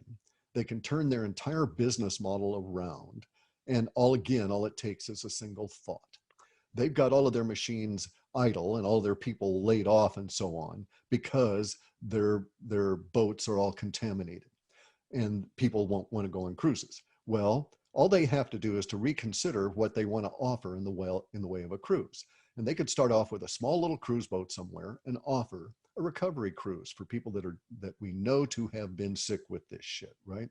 And you put doctors and nurses on there, you pay them well, you pay the crew well. But my way of thinking is, and this is why I didn't think it would work with compliance, wouldn't work with a private company, is that you would make people show up there for this cruise, take the optimal level of all of the damn vitamins every day, take chaga every day, take all of these various different precautions and learn about this stuff to become well, right? But you can do things to recover the lung tissue. I'm quite convinced of that. It'll take a year perhaps, but when I was in Germany as as a army brat in the early 60s, there were still people that were recovering, German citizens that were in recovery mode from lung damage that they had had 15 years earlier in World War II. And but they were getting better each and every year. They were progressing and so on, and they didn't have anywhere near the understanding that we do now of how to rebuild tissues and what can be done that way. So I lost, well, let's see, I was down to 138 pounds total weight, but with a very high BMI because the cancer had forced me into a vegetarian diet. And so I'd packed on all kinds of fat, and I'd come down to 138 pounds when they weighed me just before hauling me into the surgery. Actually, the 138 pounds was 2 weeks before, so I'd probably lost a bunch before that, or in between then and the surgery. But from that 138 pounds, I've been able to restore myself up to now 161 pounds, pretty much fighting weight, and it's all muscle mass. My BMI is very, very low, 21, maybe something like that, right? And it's because I understand, especially after all of these years of study, trying to heal myself, I learned all these techniques, incidentally, that are now very valuable in our current situation. And one of them was to be able to recognize the bioweapon to begin with, but then also to understand that there were several keys out there lying around. And the combination of the keys of vitamin C and chaga is really spectacular.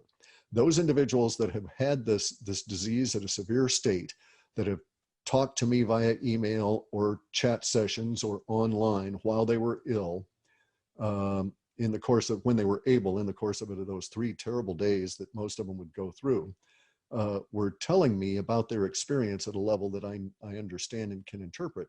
And so they were telling me that, oh, well, one of the recommendations I made to them was that they would bomb it. As soon as they knew they were sick, they had to get on top of it. You can't ease into this. You had to totally bomb it, right?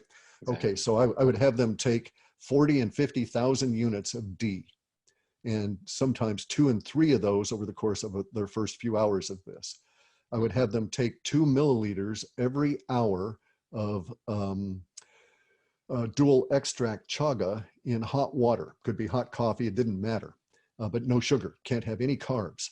carbs made people sick for 5 or 6 hours. When the carbs wore off, they were ever so much better until they had another carb session, right? This one guy told me he was fine. I told him don't eat sugar, and then he said, oh, he was fine. He had sweet tea, a French version of sweet tea, and he said, my God, he said that night, he said, you know, his girlfriend almost hauled him to the hospital. He was that bad.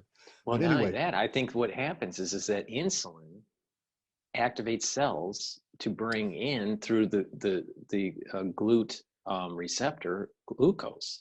Well, right. it's probably also a mechanism to bring in more viral product. I was just going to say the glycoprotein. Yeah, Yeah, exactly. yeah. Never thought of that part of it. I was thinking about promoting the Prevotella bacillus, you know, which is another thing that the Chinese had figured out here. In the Chinese, in the deep web, in those articles that were out, and maybe it's still available in like NCIB, I don't know. They were talking about this interrelationship of this, of the viruses and the Prevotella bacillus in the bats. And there was one discussion about they could tell when a bat was going to die. So they were obviously working with live bats, but they could tell when a bat was going to be overwhelmed by the virus. And what they were doing was they were interfering by causing a delay in this GULO mechanism within the bat. So they were giving something that they did not name or did not translate to the bats that would cause a delay of up to 1.5 minutes of the GLO response. And the bats would be overcome by the virus and would keel over and die. And one of the things that they saw happen was a bursting again, this burst effect within the bat of the Prevotella bacillus at the same time that the virus was overwhelming, starting to get in and overwhelm the bat. And this bursting process, this is unique, I think, for coronavirus, in that, insofar as I can tell, rhinovirus, you get a little bit of a rhinovirus on your snout, okay? It comes on up into your sinus, it finds an area of your sinus that's cracked or in some way damaged, and it gets in and starts to attack you, and it starts to multiply, and you get a cold. This virus doesn't work that way, okay? This virus gets in your throat, and it's quite happy to just sit there in your throat. And if a Prevotella bacillus comes along, it will invade the Prevotella bacillus and extract stuff from it for a potential replication later on. And then there is some trigger that relates to mass in some way when the virus within your throat knows that there's enough of it in there, it will start to attack the throat tissue. And when it attacks the throat tissue, the result, the evidence, is this formation of the scurvy symptomology, as the vitamin C is being used to destroy the spike proteins when the virus attacks vitamin C is destroyed. Another virus attacks, vitamin C is destroyed. Eventually, the scurvy condition breaks out. There isn't enough there, and then the virus, by that time, attacks that spot, totally overload, and you're shot. Now, if you're already lower in vitamin C, or you're in a position where, you know, you're in regular lights, you don't have regular vitamin D, dead doctors don't supplement, you know, that kind of thing, right? And you're a doctor, you're working, you're exposed to heavy viral load intake anyway, that process is going to happen much more severe and much sooner than if you did things to get rid of the viral load.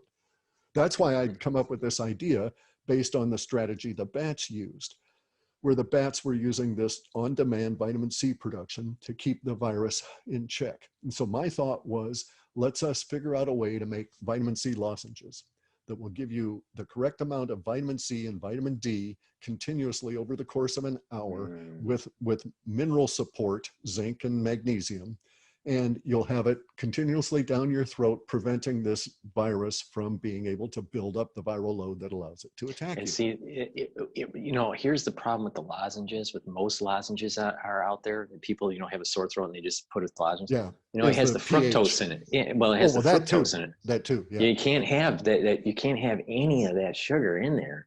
Right. And take all that out. But I like the idea of this continuous well, I'm actually working on it now with guys at Pure Bulk and a few other people. We're trying to come up with a formula that will work. That's a good idea. Yeah, and that would work for first responders. Then we could lower the the incident rate, right? And see, getting back to like the Princess Cruise, they could have get well cruises, right? They would just have a small cruise ship somewhere, and they could establish this as a pilot program. And then they could prove that this therapeutic approach works. If no one got sick, was worse, if everybody became more healthy, if their crews became more healthy, they could pay their crews to be compliant with the vitamin C and this kind of thing, and make everybody understand why they need to do it. But my thinking was that, really the route to go would be to get a Navy boat somewhere where they just tell the sailors, take it, and they would basically, then you would stop it dead. The thing is this, that the Chinese, through the deep web, I was able to get through from a connection by a VPN to Vietnam. And you don't get much because they're screening everything, but there's a few areas you can still get into the China internet, but it's not like you can really get in there because you can't search. The deep net has no Google or any of that kind of stuff, right? But there were a couple of addresses I had, and I went and looked at a few things, and it was true that the Navy, the Chinese Navy, had some discussions that were being put on the deep web that I could translate, in which they were indeed gleeful over the fact that the Chinese Navy was not suffering the debilitating effect of the virus that all the Western navies were, right? Because, at a boat, I'm a small boat sailor. Anything you do on a boat, from getting up to pee to, the most complex cooking operation, is 35% more likely to result in an accident just because you're on a boat and it's moving around. And it's awful hard to maintain operational effectiveness on big boats. And once you lost a certain percentage of your crew, you're shot, because, you're running into seasickness and all these kind of things, and the boat's moving and all that kind of stuff anyway. So running a Navy is very, very difficult. And so on a small sailboat, how long have you been out on the seas? Like we used to go for like 1 week or a no, month, 15 20 days. There was one cool. one big trip we did across the North Atlantic, so from New York to Germany, in through past England and in through the North Sea. That was 42 days. It was a real beater too. I mean, we did it at the tail end of winter, got caught in a couple of low pressure systems, and these are in what we call 4-knot shit boxes. Okay, they just don't go very fast. They're single mono hulls. These days, all I would sail in is a cat or a trimaran, but in the old days. And so so I sailed all around, mainly in the time in the 50s and 60s when they were building the intercoastal waterway on the East Coast. We would sail out and watch them build the barrier islands, for instance, off South Carolina, when they were dropping all that material. So but as a small boat sailor, I recognized that the Navy would be the perfect test case for this, and that we have, and I'm certain that whereas I could not do it now, I'm quite certain that there are people that work in deep holes in the ground that would be quite happy to provide the Navy with copies of the stuff I saw from the deep web, because I'm sure they can get at it, whereas I can't, right? And the Navy would say, the Chinese are giving all their sailors 50 milligrams of vitamin C every day per kilogram of body weight, unless they're heavy, and then they give them 60. And other than having the runs the first week, there's no real problem with it, and everybody's healthy and they're operationally secure, and they don't have COVID outbreaks the way we do. How much water do you think they need to be drinking, though, to make sure that they're absorbing this? Because it's water soluble. I mean, how much water do you need to drink with this massive amount of vitamin C daily? It changes. Okay, so I take a lot of vitamin C. Okay, after I got through the cancer, so I had the cancer surgery in July. I have a really tough recovery. I'm riddled with infections. For the first couple of months, it's touch and go. And then in September, because bear in mind, I had, in the last 30 years, I've had 4 days off of my chores here, keeping everything running. And those 4 days were the 4 days of my cancer surgery and the 3 days recovery. As soon as I got back here, I had to start everything up again. So it was rough. Anyway, in September, I decided, okay, I got to do something. This isn't working. They assigned me to an oncologist, and I walk on in, and first off, I didn't have great faith in my surgeon. He was a good surgeon, but I wouldn't go to him for anything related to medicine because he's the Pillsbury Doughboy and he's going to die very young. He's probably 330 pounds, walking around, can't breathe Isn't right. it amazing that most doctors are unhealthy? And he's swinging down sodas all day. And the oncologist was no better. The oncologist's basic answer to me in the first 2 sessions I had with him, his fundamental response was, I don't know. When I would ask him something, he'd suggest doing a test. And I'd say, well, you know, how's this test work? What's it going to tell me? And so on and so on. He'd say, I don't know. And so finally I just gave up with him. I fired him I got disgusted, fired him in late December, and had taken over the entirety of my care from that point on. But between September and December, I got deep into anti-cancer reading, okay, because I didn't ever want to get into cancer. It was nothing I wanted to explore because it's fraught with all of the issues of the Gearson therapy, you know, all of the fakes and the frauds and the one hope fits everybody solutions and all of the bad understandings. But cancer at its core turned out to be relatively simple for me to overcome. So there's a particular test, a CAE test, which is this, or CEA test, this embryonic it's basically a test to see if you've got any cancer cells that are popping up in your blood. And you take this test, and 3 is the baseline. And if you get up to, if you had cancer and within the first year you get up to 21, it says that your cancer is metastasized to your liver. And so that's basically how they use this test. But the test is totally unreliable. The value you get changes based on the labs. Is it measuring some sort of peptide in the bloodstream, or is it measuring, actually? It's a visual test. They're actually looking for specific kinds of what they would think of as cancer-related cells. So okay. This is the best they've got. And I was looking at this, and their solution too, by the way, was I kept talking to him and he said, well, you know, at some point my numbers in September were good. Almost everybody after colon cancer comes down to the baseline of 3 within 3 to 4 months. And thereafter you just watch it. But my numbers started going up. But I was still eating sugar thereafter because my body was so weak, and I'd been on a high carb diet that entire time. It didn't change everything until that coming January.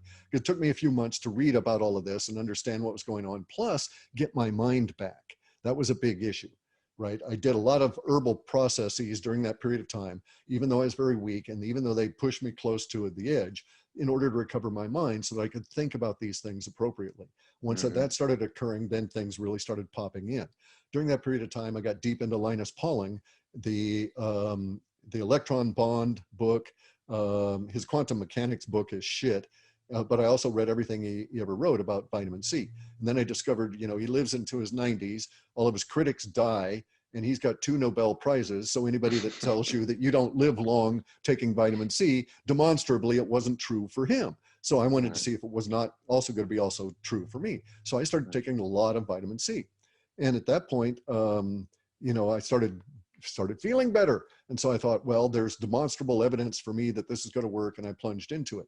That's when I got really serious. I'd taken chaga and stuff when I had the cancer, trying to cure myself, but it was so terribly anti-cancerous that it caused bleeding and all kinds of problems. And I just thought it was my body's reaction to the chaga, not understanding it was the cancer reacting to the chaga.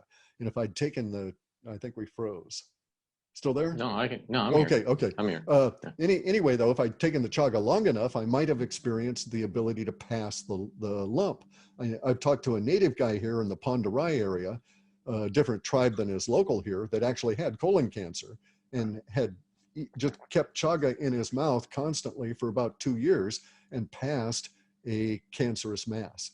A mass so large he was afraid, scooped it up, took it into the hospital. The pathology said, it's cancer, it's big cancer. And he said, well, at least it's out of me.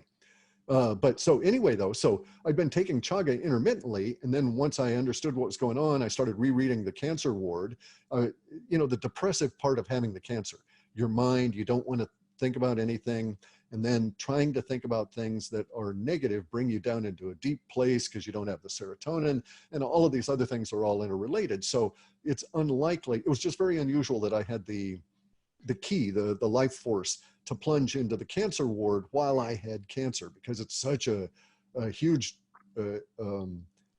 just sharing other people's misery at that point doesn't do you a lot of good. Anyway, though, I read about chaga and I thought, hey, I'm through of it, but I'll take it again. And that's when I basically got up the courage and fired the oncologist, said, you people don't know what you're doing, and never looked back. Went and had the tests on my own. At one point I had 0. So the baseline was 3 and I had 0. Now at that point I'd been taking up to 5 and 6 grams a day of chaga. And it's not wise to take that much. You can get oxalate buildup in the kidneys. It affects the digestion and so on. But getting back to the vitamin C and the water issue, vitamin C is very interesting because there's a certain level of it that's required. If we go to the concept of the caveman theory that the guys were talking about, that the doctors were talking about in Wuhan, we find that our ancestors, the primates that actually make vitamin C, the primates that consume for vitamin C, and early hominids that were successful had vitamin C levels massively beyond what we have. In fact, now the best we can get, and vitamin D as well, and that's a big issue there. The best we can get for vitamin D now on this planet are lifeguards and surfers. Whole body surfers that don't wear wetsuits, right? Right. They'll have 64 nanograms per milliliter. All right. My doctor, my oncologist, I told him I'm going to start taking more vitamin D.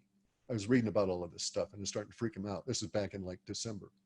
And I said, I'm going to start taking more vitamin D. I want to test for vitamin D. He says, oh, you don't have to test for vitamin D. You don't have to test for vitamin C. And I said, I want to. And he said, okay, I'll do it, blah, blah, blah. But anyway, so he said, oh, it's just where it should be. And I said, well, what is it? He said, it was 14. And I said, 14 nanograms per milliliter? And he said, yeah. And he said, anything over 25 is toxic. Well, now we know that you need at least 40 to even be remotely ill. See, here's the problem is that these doctors, they're not taught properly what the real levels of these, minerals and vitamins should be. I'm at 70 now. I'm at 70 now, and lifeguards are at 64.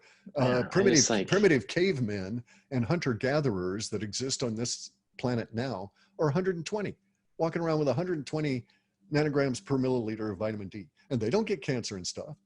And so it became rather self-explanatory sometimes they, because vitamin D is lipid soluble and it can be absorbed into your adipose tissue. So you can build up a toxicity. But here's the thing. When you're taking vitamin C and vitamin D, you'll have more energy. So you're not going to be building as much adipose tissue. So there's another aspect. There's a feedback loop where you're going to be more active. Right. But another thing too is that you're going to be not active. Well, another thing too is they're plotting it against the standard American diet. So if you look at surfers and you look at lifeguards, one thing they are not, as a rule, is vegetarians. And if they're vegetarians, they're not vegetarians for very long because you need the fats and you need the proteins in order to live that lifestyle. So if you get to be into this seriously, you find that you lose fats like mad. So I converted a year ago in March to a total ketonic, 100% no sugar, less than 50 grams of carbs a day diet, right? And I increased my vitamin C at that point. I'm now consistently taking at least 6 grams a day. I'm taking my chaga. I'm still taking vitamin D, even though I'm going out and getting the sun. And the amount of fat on me is like minimal, is way down. My BMI is way down. And the impact of that as a concern is trivial. I mean, relative to all of this, I would much rather risk the buildup of vitamin D in fat tissue as opposed to getting COVID even once, right? But anyway, back to the water issue. Here's what you discover when you take vitamin C. Initially, you need a lot of water. Initially, it creates a bowel intolerance issue. But you can think of it this way because it's very apropos. As you take vitamin C in, let's just think of it as being used up in your body and going deeper and deeper and deeper into the body, the longer you take it. And once if we think of it this way, once you've taken vitamin C and it's penetrated in all your tissues up in your larynx, or for instance, completely full of vitamin C, they pass it to the tissues below. and they keep passing it to the tissues below until your entire alimentary canal has been saturated with vitamin C. And at that point, you have a correct balance of vitamin C and water. And thereafter, there's no longer any water issues. Because the ratio is maintained all the way through you, and you don't need to suck up the water to support the extra vitamin C being added to those tissues, if you want to think of it that way, right? So there's a ratio, as you were saying, there's this feedback loop. So initially you drink a lot more water, but then you become more hydrated, you have more energy, your skin is softer, you're respirating better, you're perspiring better, the whole cycle works better. And so the water is ever so much more efficient in you, and you don't need that extra quantity to try and compensate for taking the extra vitamin C.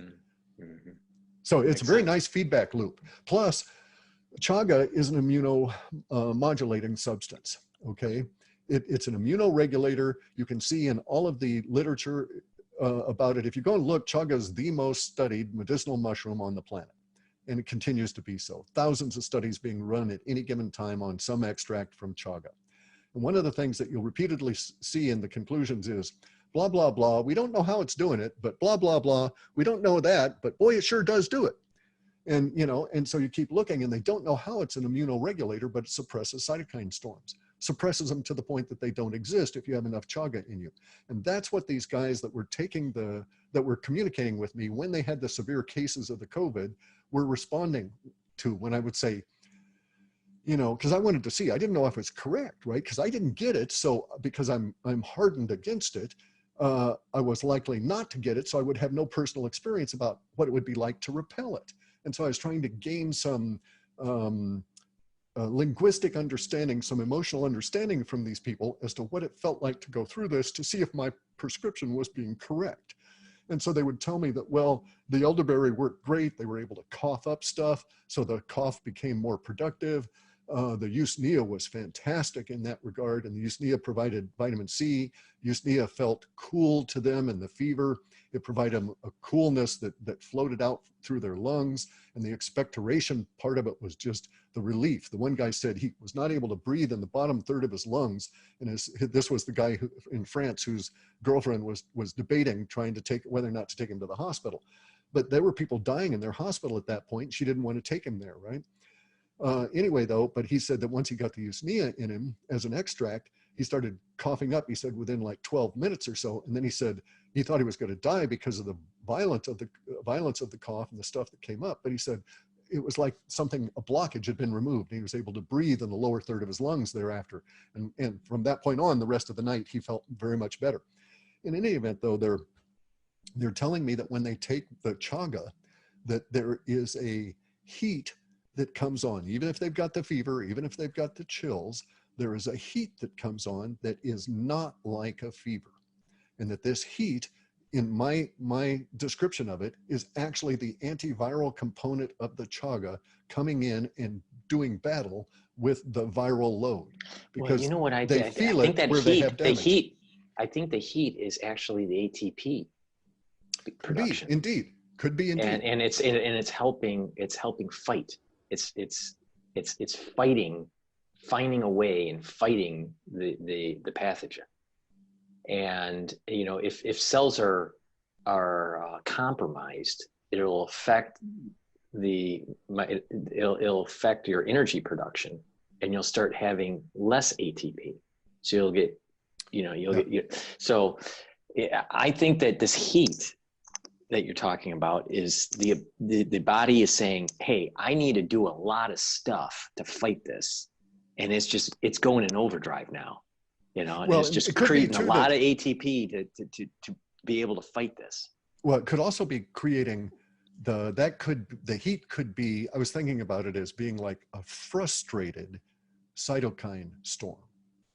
Okay. So because they were telling me that the heat is not a whole body flush.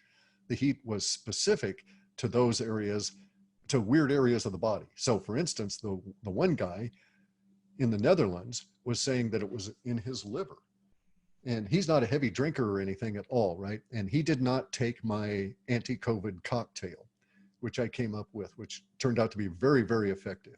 But he didn't take that, but he was taking the chaga, and he said, boy, he said his liver was just hot. And And he said at one point it was pulsating. And that we now know that that a lot of the people with the multi-organ failure die because the liver becomes very suddenly scarred, and it's through a scurvy, a kind of fibrosis in the liver that's caused by this. And so he very well could have had that condition down in there. And most of the other people are reporting that the heat's in the lungs, it's spotty in the lungs, it's in the back of the throat, can be up into the sinus areas, but it's not like a fever or those kind of responses. So I'm thinking that maybe it's an actual where the virus load is maximally being effective in the body, that for whatever reason, they are perceiving it that way. And the chaga is providing some kind of, like, let's say, master control of marshaling of resources. It's really interesting stuff. I mean, I've gotten deep into it. I mean, the immune system, I'm working on a master's thesis at Harvard. It's dealing with actually TAT protein from HIV-1 to lower pro-inflammatory cytokines and increase anti-inflammatory cytokines for peripheral nervous system disorders, autoimmune system disorders that cause peripheral nervous system problems. So what's interesting is that this whole cytokine storm thing, there is this very pro-inflammatory response, but people don't realize that we have cytokines that are actually anti-inflammatory that try to calm that down. So it would be really cool to actually look at serum levels with chaga mushroom and assay it and see if the anti-inflammatory cytokines actually go up, while the and the pro-inflammatory cytokines go down. So well, I know that it's good against inflammation. I know that that's the case. Yeah. I'm surprised though if you're. But like which ones? It would be very interesting to know which one of those interleukins are going up and which ones are going down, and the interferons, what the concentrational levels for the interferons and how they're going down. So you got the INFs, you got the TNFs, you have the ILs. They all are in like an orchestra, right? Which ones are going up and which ones are going down? Now the ones that I'm looking at for the anti-inflammatory one for my paper are IL-4 and IL-10. But it'd be interesting to see if see. Yeah, is the IL-10, is that the one that's arthritis? Is that the one that's found? Yeah. No. If IL-10 goes up, you'll have less arthritis. If IL-10 goes down, yeah, it was associated. Yeah. Well, I know that, taking the chaga, I've had all kinds of persistent medical conditions pass away. So a lot of my old scars are healing up. And these are scars I've had 40 and 50 years. So very interesting, right? Now, there's other stuff that I've learned about the virus and the bioweapon and cancer. And they all sort of relate because cancer is a opportunistic situation frequently, especially for colon cancer, is not a cell in your body that decides to become cancerous and starts growing. Rather, we can think of cancer in the colon as being, or anywhere within the stomach, from the stomach on, as being very similar to a virus. Maybe this is why it was frequently cited as being caused by virus, in that you can have cancer cells that float around in the biome and then they attach to the body. And it is when they attach and become a polyp. So the polyps don't burst out and come out of they can come out of the wall of your intestine on their own from a particular spot. And that usually is indicative of low vitamins, low minerals, SAD diet, and the whole thing, high sugar, high carbs, and also bad biome adjustment. But the more common kind, and the kind I had, is actually a cancer cell, a cell that becomes detached and off on its own and loses its central command connection and goes off and starts replicating, that then attaches and works its way through and actually penetrates in through the intercellular membrane within the intestinal wall and forms a connection to a blood supply. And it's from that point that you can get metastasization, et cetera, right? But prior to that, you cannot. And it's the attachment to the blood supply stuff that led me to the Linus Pauling and all of these kind of things, because the single largest indicator of healthy intercellular material is your vitamin C level. And so the vitamin C level within the body is a big indicator as to whether or not you can get an attachment through through a cellular wall. And as all virus and most cancers are obligate intercellular vehicles of one type or the other, if they can't penetrate that cell wall, you're basically hardened against them. And this is part of the thing. Vitamin C does that, but chaga mushroom also does that. The mechanism that chaga uses is really interesting, okay? Because chaga is black. The blacker the chaga, the more eruptive the chaga itself. It grows like a conch or something on the side of a tree. It doesn't have a veil. It's not like a usual mushroom. It's called a polyphore, which many millions of spore-producing outlets in it. And it's a cancer of the birch tree. Birch forests are really interesting themselves. In World War I, the French and the British surgeons preferred to do field surgeries in birch forests because people simply didn't get infections or at the same level as anywhere else. So if you were in a birch forest, because there was so much material around you that was antibacterial, anti-amoeba, and antiviral, you did not get infections anywhere near the same rate. So field hospitals were set up in birch forests all over France. And anyway, chaga mushrooms have this component to them that is black, that's truly melanin. And that component is regulatory within the systems for hyaluronic acid, which is the second largest component of intercellular and cellular membrane health.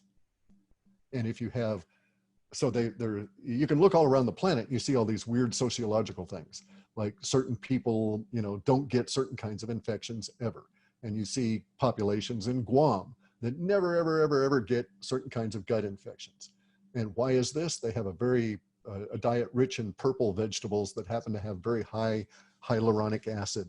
And so they have very tough intercellular cement binding all their cells together, and the cell membranes are very tough as well. And so this may account in a great degree for the fact that they're one of those longevity centers where people on Guam statistically live well into their 80s and 90s and very healthily, unlike many other people. So there's just all these weird interconnections.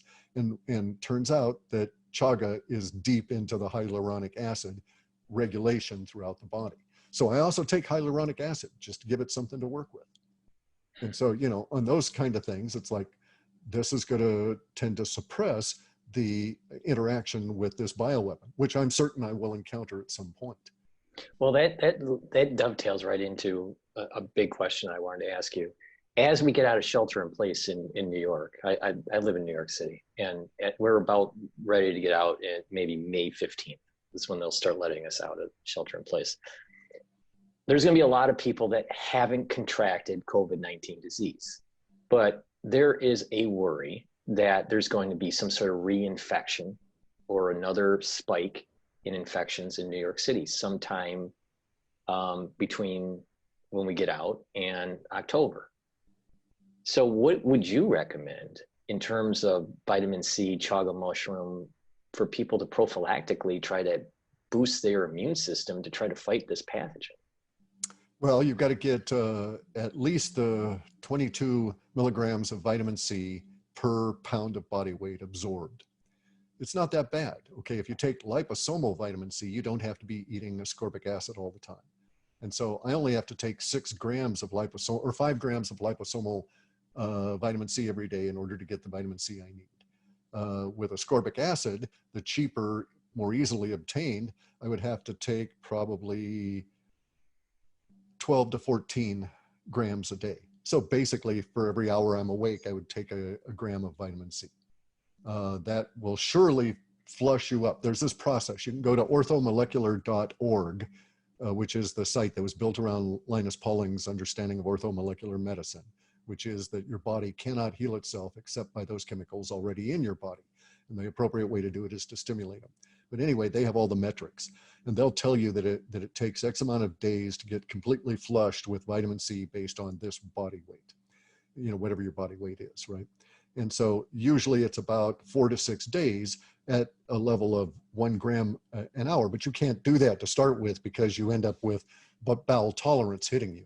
So most people take about 8 days to get fully saturated because they ease into it, get an upset stomach, back off a bit, go into it, and so on, right?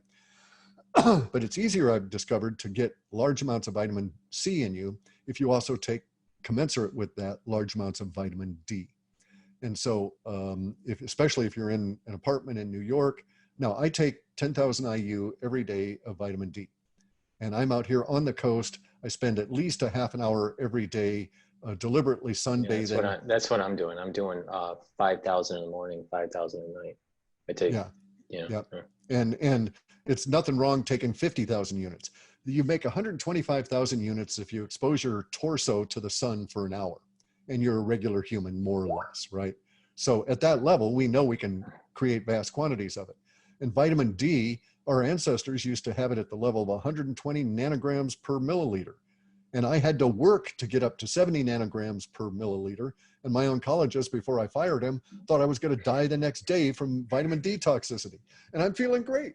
So anyway. And that's the strange thing is there's a lot of oncologists, that are more on the edge. They've done experiments and have found good results with intravenous vitamin C. Vitamin D and vitamin D as treatments to cancer. But get this. It's like, I just don't understand why these guys keep on saying it doesn't work. Well, here's the thing. It's all that thought process. But I was trained real early in the software process because as a software engineer, you have to learn someone's business in order to create it in a digital form to make it into computer for them to work. So at one point I was doing work with insurance actuaries, and I was finding out all kinds of really interesting things. One of which was that the people that are most scared of the sun are dermatologists. The people recommending more sunscreen than anybody on the planet are dermatologists. The people with the highest levels of skin cancer are dermatologists. The people with the lowest level of vitamin D are dermatologists. So I always figured, dead doctors don't lie, don't do dead doctor stuff, right? Yeah. And so they don't like vitamin D, so I like vitamin D. They don't like the sun, so I like the sun. So I would do that. Okay, so let's get back to that real quick, just for finishing it up. I would do 10,000 units of vitamin D3 a day with K2 included in it. I would also do the K2, you're using the MK4 or MK7? Do you know? I don't know. I'd have to go look, to be honest. Okay. The molecule that I use for K2 is the MK7, but that was more for heart. It was heart. Okay, and I don't have those kind of issues, right? So I never even really thought to address it. But anyway, so 6 grams of vitamin C liposomal or 12 grams of ascorbic, and then the 5,000 units of vitamin D a day. And then I would also make sure I got at least a half a gram, and a gram is better, of chaga a day. Now you can get chaga in powder and make a tea out of it. You can get chaga in powder in a capsule and just take it, and you can extract from both of those. If you're going to make a tea out of it, you can reuse the chaga itself repeatedly in tea bags because it takes a long time to extract everything out of it. You can put chaga in your mouth as a little chunk, and just sort of like people would have chewing tobacco. You can get chaga as a dual extract. Now that's the most powerful if you have the disease, but you have to be careful of it if you don't have the disease, because the dual extract has a small amount of alcohol in it. So you'd be giving yourself a little bit of alcohol with it. But so there's a water extract, the powder itself, or the alcohol water extract. If you have the disease, the alcohol water extract is really powerful for flushing it out of your system. And some of these kids, and I say kids, they're probably in their 30s or 40s, that get it and have been talking about their symptoms on Reddit. Once they tumble to the idea of taking vitamin C and chaga, they say, boy, within a day, symptoms they'd had for the last month are gone. That's or great. Starting to go away. And the chaga appears to be the key there. They need both the vitamin C and the chaga in order to make it happen rapidly. And that's those people that have the disease, they even had severe disease, or had up to the point of severe, up to the point of almost going to the hospital, only had it for like 3 days if they had chaga in their system along with a lot of vitamin C. I've seen a lot of people around me that I know of now that have had it, that have been in their 20s and 30s, and have had it for 14 to 20 days very active, and then maybe another week beyond that in saggy sort of recovery, and are still limping along with some symptoms. And I'm thinking that they've all been damaged and need to really start actively working to rebuild their bodies. And there are things you can do to recover from this, but and then I'm, like I say, I'm also really worried that everybody can get it again. Right. Right, exactly. And that's why I'm really trying to promote on my channel that people need to be very proactive, even if you didn't catch it, that you have to be careful and you have to boost your immune system. And there's lots of people that are trying to educate, like yourself, you're educating people. And there are compounds out there that have been around forever that people can use and stack safely, and right, and safely use and fight this and give yourself a fighting chance. Yeah. So I mean, I applaud you. You know, with I've learned a lot. I mean, you know, and I've learned a lot about. I didn't know anything really about chaga. I'm deep into the mushrooms because I used to use lots of psychedelic mushrooms, and so I became very convinced of the power of real drugs. That's also why I figured that allopaths don't know what they're talking about, right? Right. But I mean, it's right. You know, you know, I think people like you sharing your experience, especially the cancer experience, and how you went through that, and how you blazed a new trail to heal your own body. People can learn from that and apply it to this particular situation. Yeah.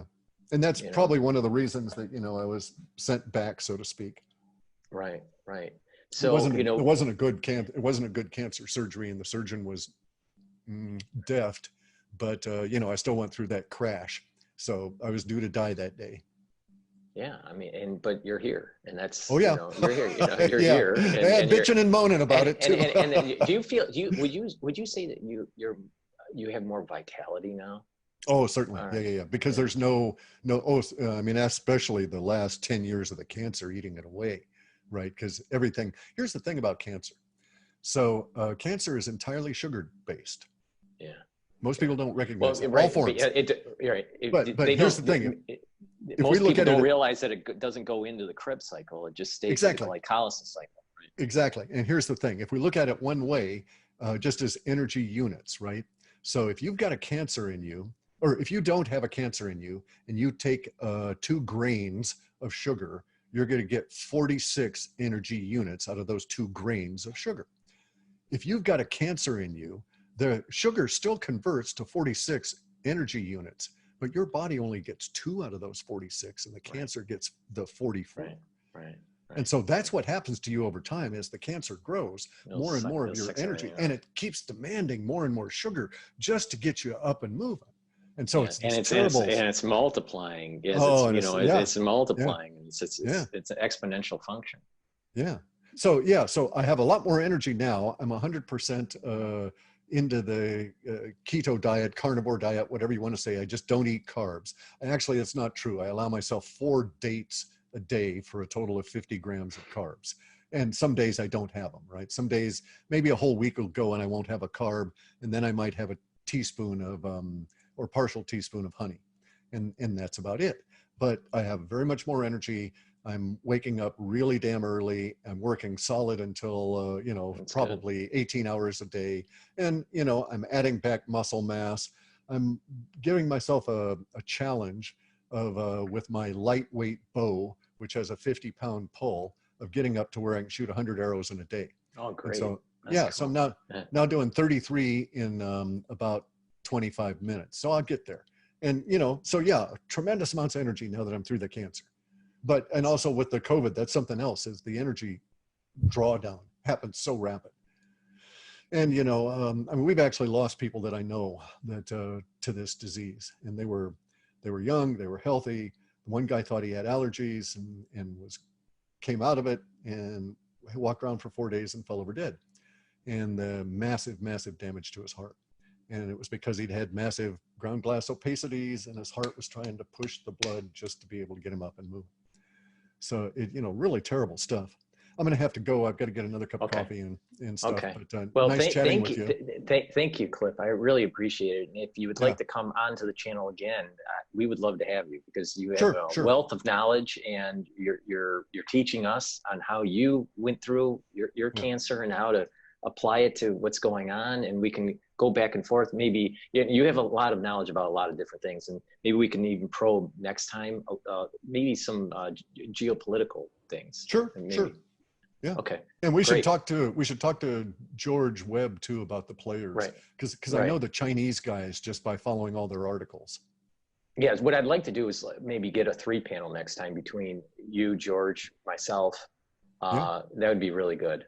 Yeah, So sure. we'll No plan worries. that. Let me stop the recording here Okay. before